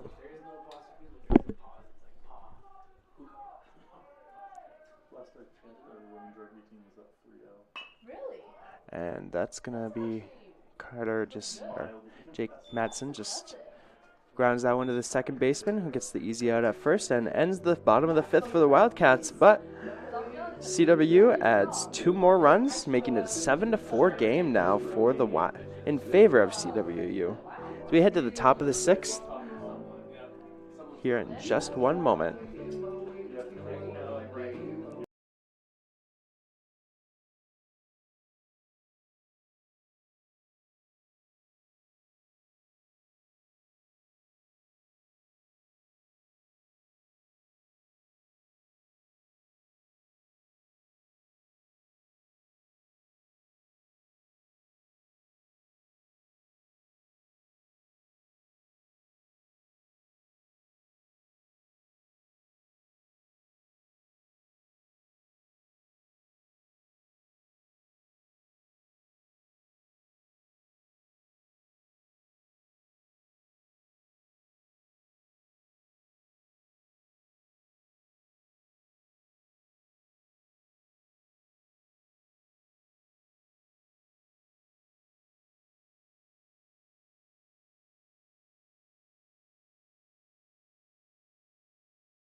And welcome to the top of the 6th inning as we see number 21 Nolan Milliman come in to the game for the Wildcats to take over on the mound. Milliman, a junior from Yorba Linda, California, and Esperanza High School. Yeah, we had, we're supposed to, our original schedule had 8 games. We're not full. Because like all of our like 6 kids like make all the heads, which is like fine, like why schedule in the first place? Milliman with a 2.33 ERA, 11 strikeouts, and 9 innings pitched this season. Grad transfers from the Ivy League because the Ivy League doesn't let grad students play left. And he will start his tenure on the mound off Number 16 against DH Manny Casillas, the designated hitter. Oh, number 19. Apologies. Pinch hitting. Kyler Saunders, the second baseman. Second baseman Kyler Saunders takes over, and he grounds it to the second baseman, He's just looking up. who gets the out at first. Why? 1 out now. Brings up He's tall though, isn't Casey Wayne, number 27, the left fielder for NNU. he? Is this the season? And he takes a strike on that one.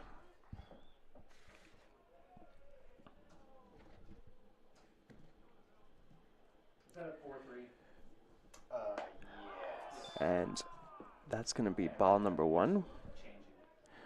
Wayne 0 for 2 in this game, batting 200 on the season. Looking for his first hit in this game. He drills that one foul, making it a 1-2 count.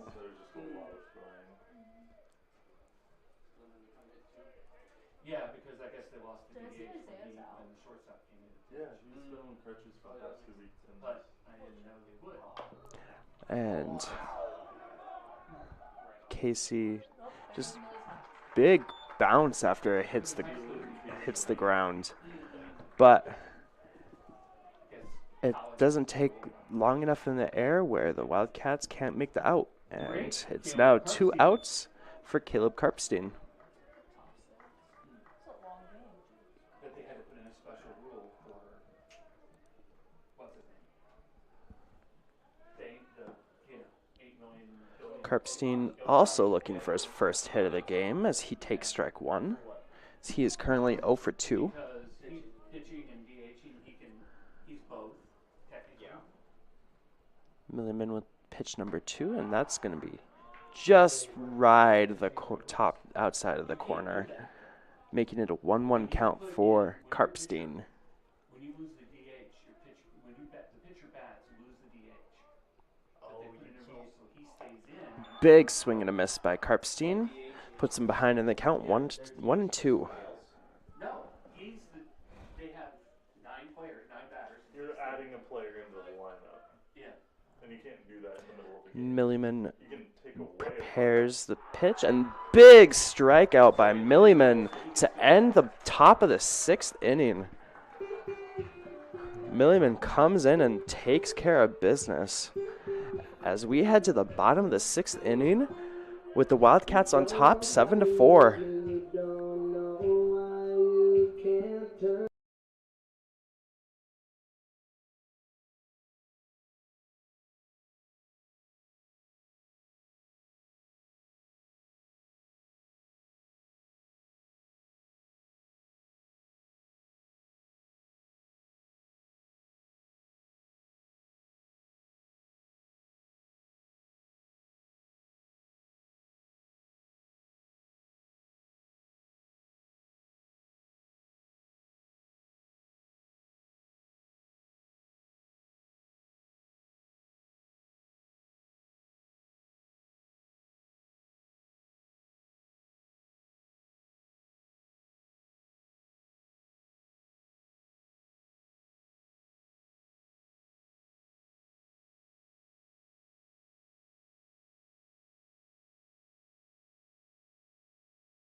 And welcome to the bottom of the 6th inning as we see Marcus Manzardo leading things off for the Wildcats.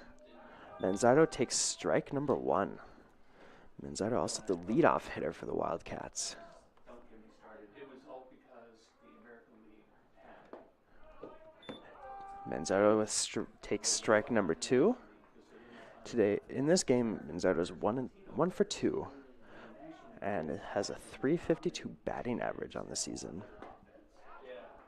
And that's going to be strike out. Big strikeout by Cole Calnan on the leadoff hitter for the Wildcats. Bringing up probably the savior of today's game with his big hits, Baba Varner Jr. We'll see what magic Baba's got in store for this at-bat. He's been having a real good game as he drills that one. And it's just the center fielder manages to just get there, but not before he had to run for it. Bringing up Austin Oland, designated hitter.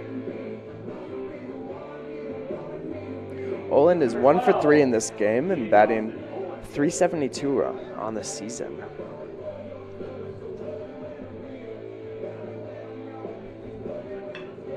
Oland with a big bat, but it just finds its way right to the left fielder who gets the easy out. 1-2-3 inning by the Wildcats brings us to the top of the 7th inning and possibly our last 3 at-bats, depending on if the Nighthawks can tie or take the lead. We'll be back in just one moment with NNU's at-bats. Thank you to Edward Jones.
And welcome to the top of the 7th inning as we see Drew Deal start things off for the Nighthawks. The NNU catcher hoping to keep the streak, keep this game going. He now finds himself in an even 1-1 count.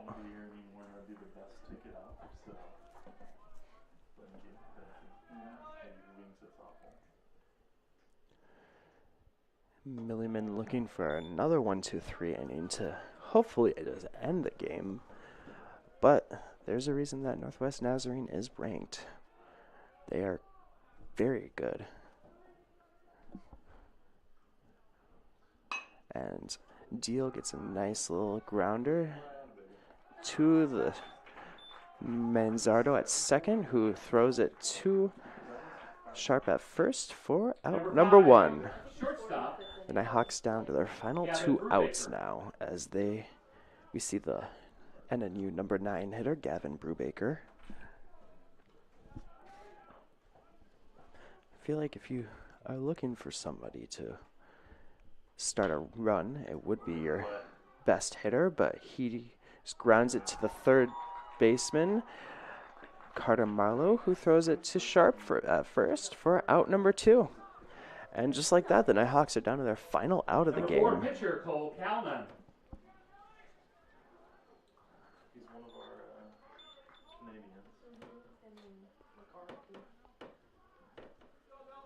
As we are back to the top of the order with the Nighthawk pitcher, Cole Calnan. Milliman throws that one in there for a strike. Very nice find by Milliman. So now he has one more pitch. You don't recover from that. And that's going to be just way outside the strike zone, evening the count up at 1 apiece. No tolerance. There's 0 tolerance.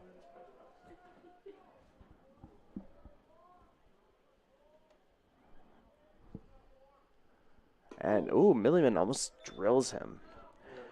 Calnan thankfully avoids getting possibly hit right in his hip / midsection area. 2-1 count now for Calnan. Milliman keeps that one inside, but he finds the strike zone, making it a 2-2 count.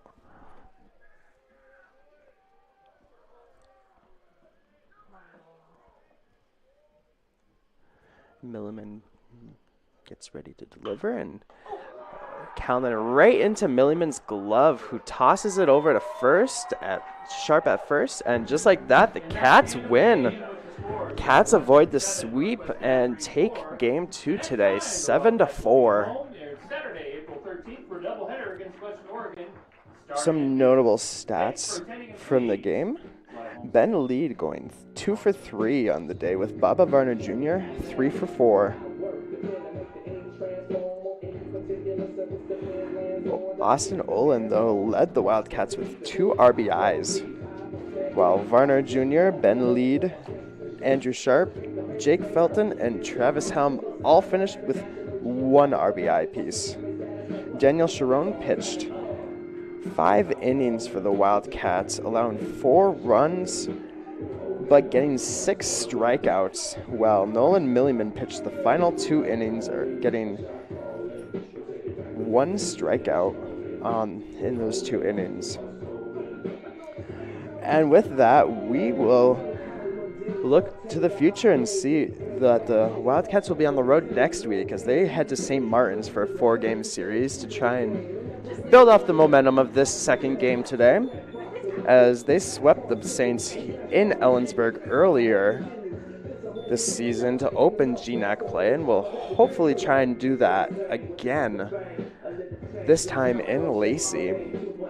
Following their 4-game series at St. Martin's, they will head back to Ellensburg, where they will play Western Oregon Saturday, April 13th and Sunday, April 14th. The series at St. Martin's is also a Saturday-Sunday series next weekend as well. So plenty more action left in the Berg as we will look towards that series against Western Oregon. I just want to thank you all for tuning in once again, and we look forward to seeing you in a couple weeks.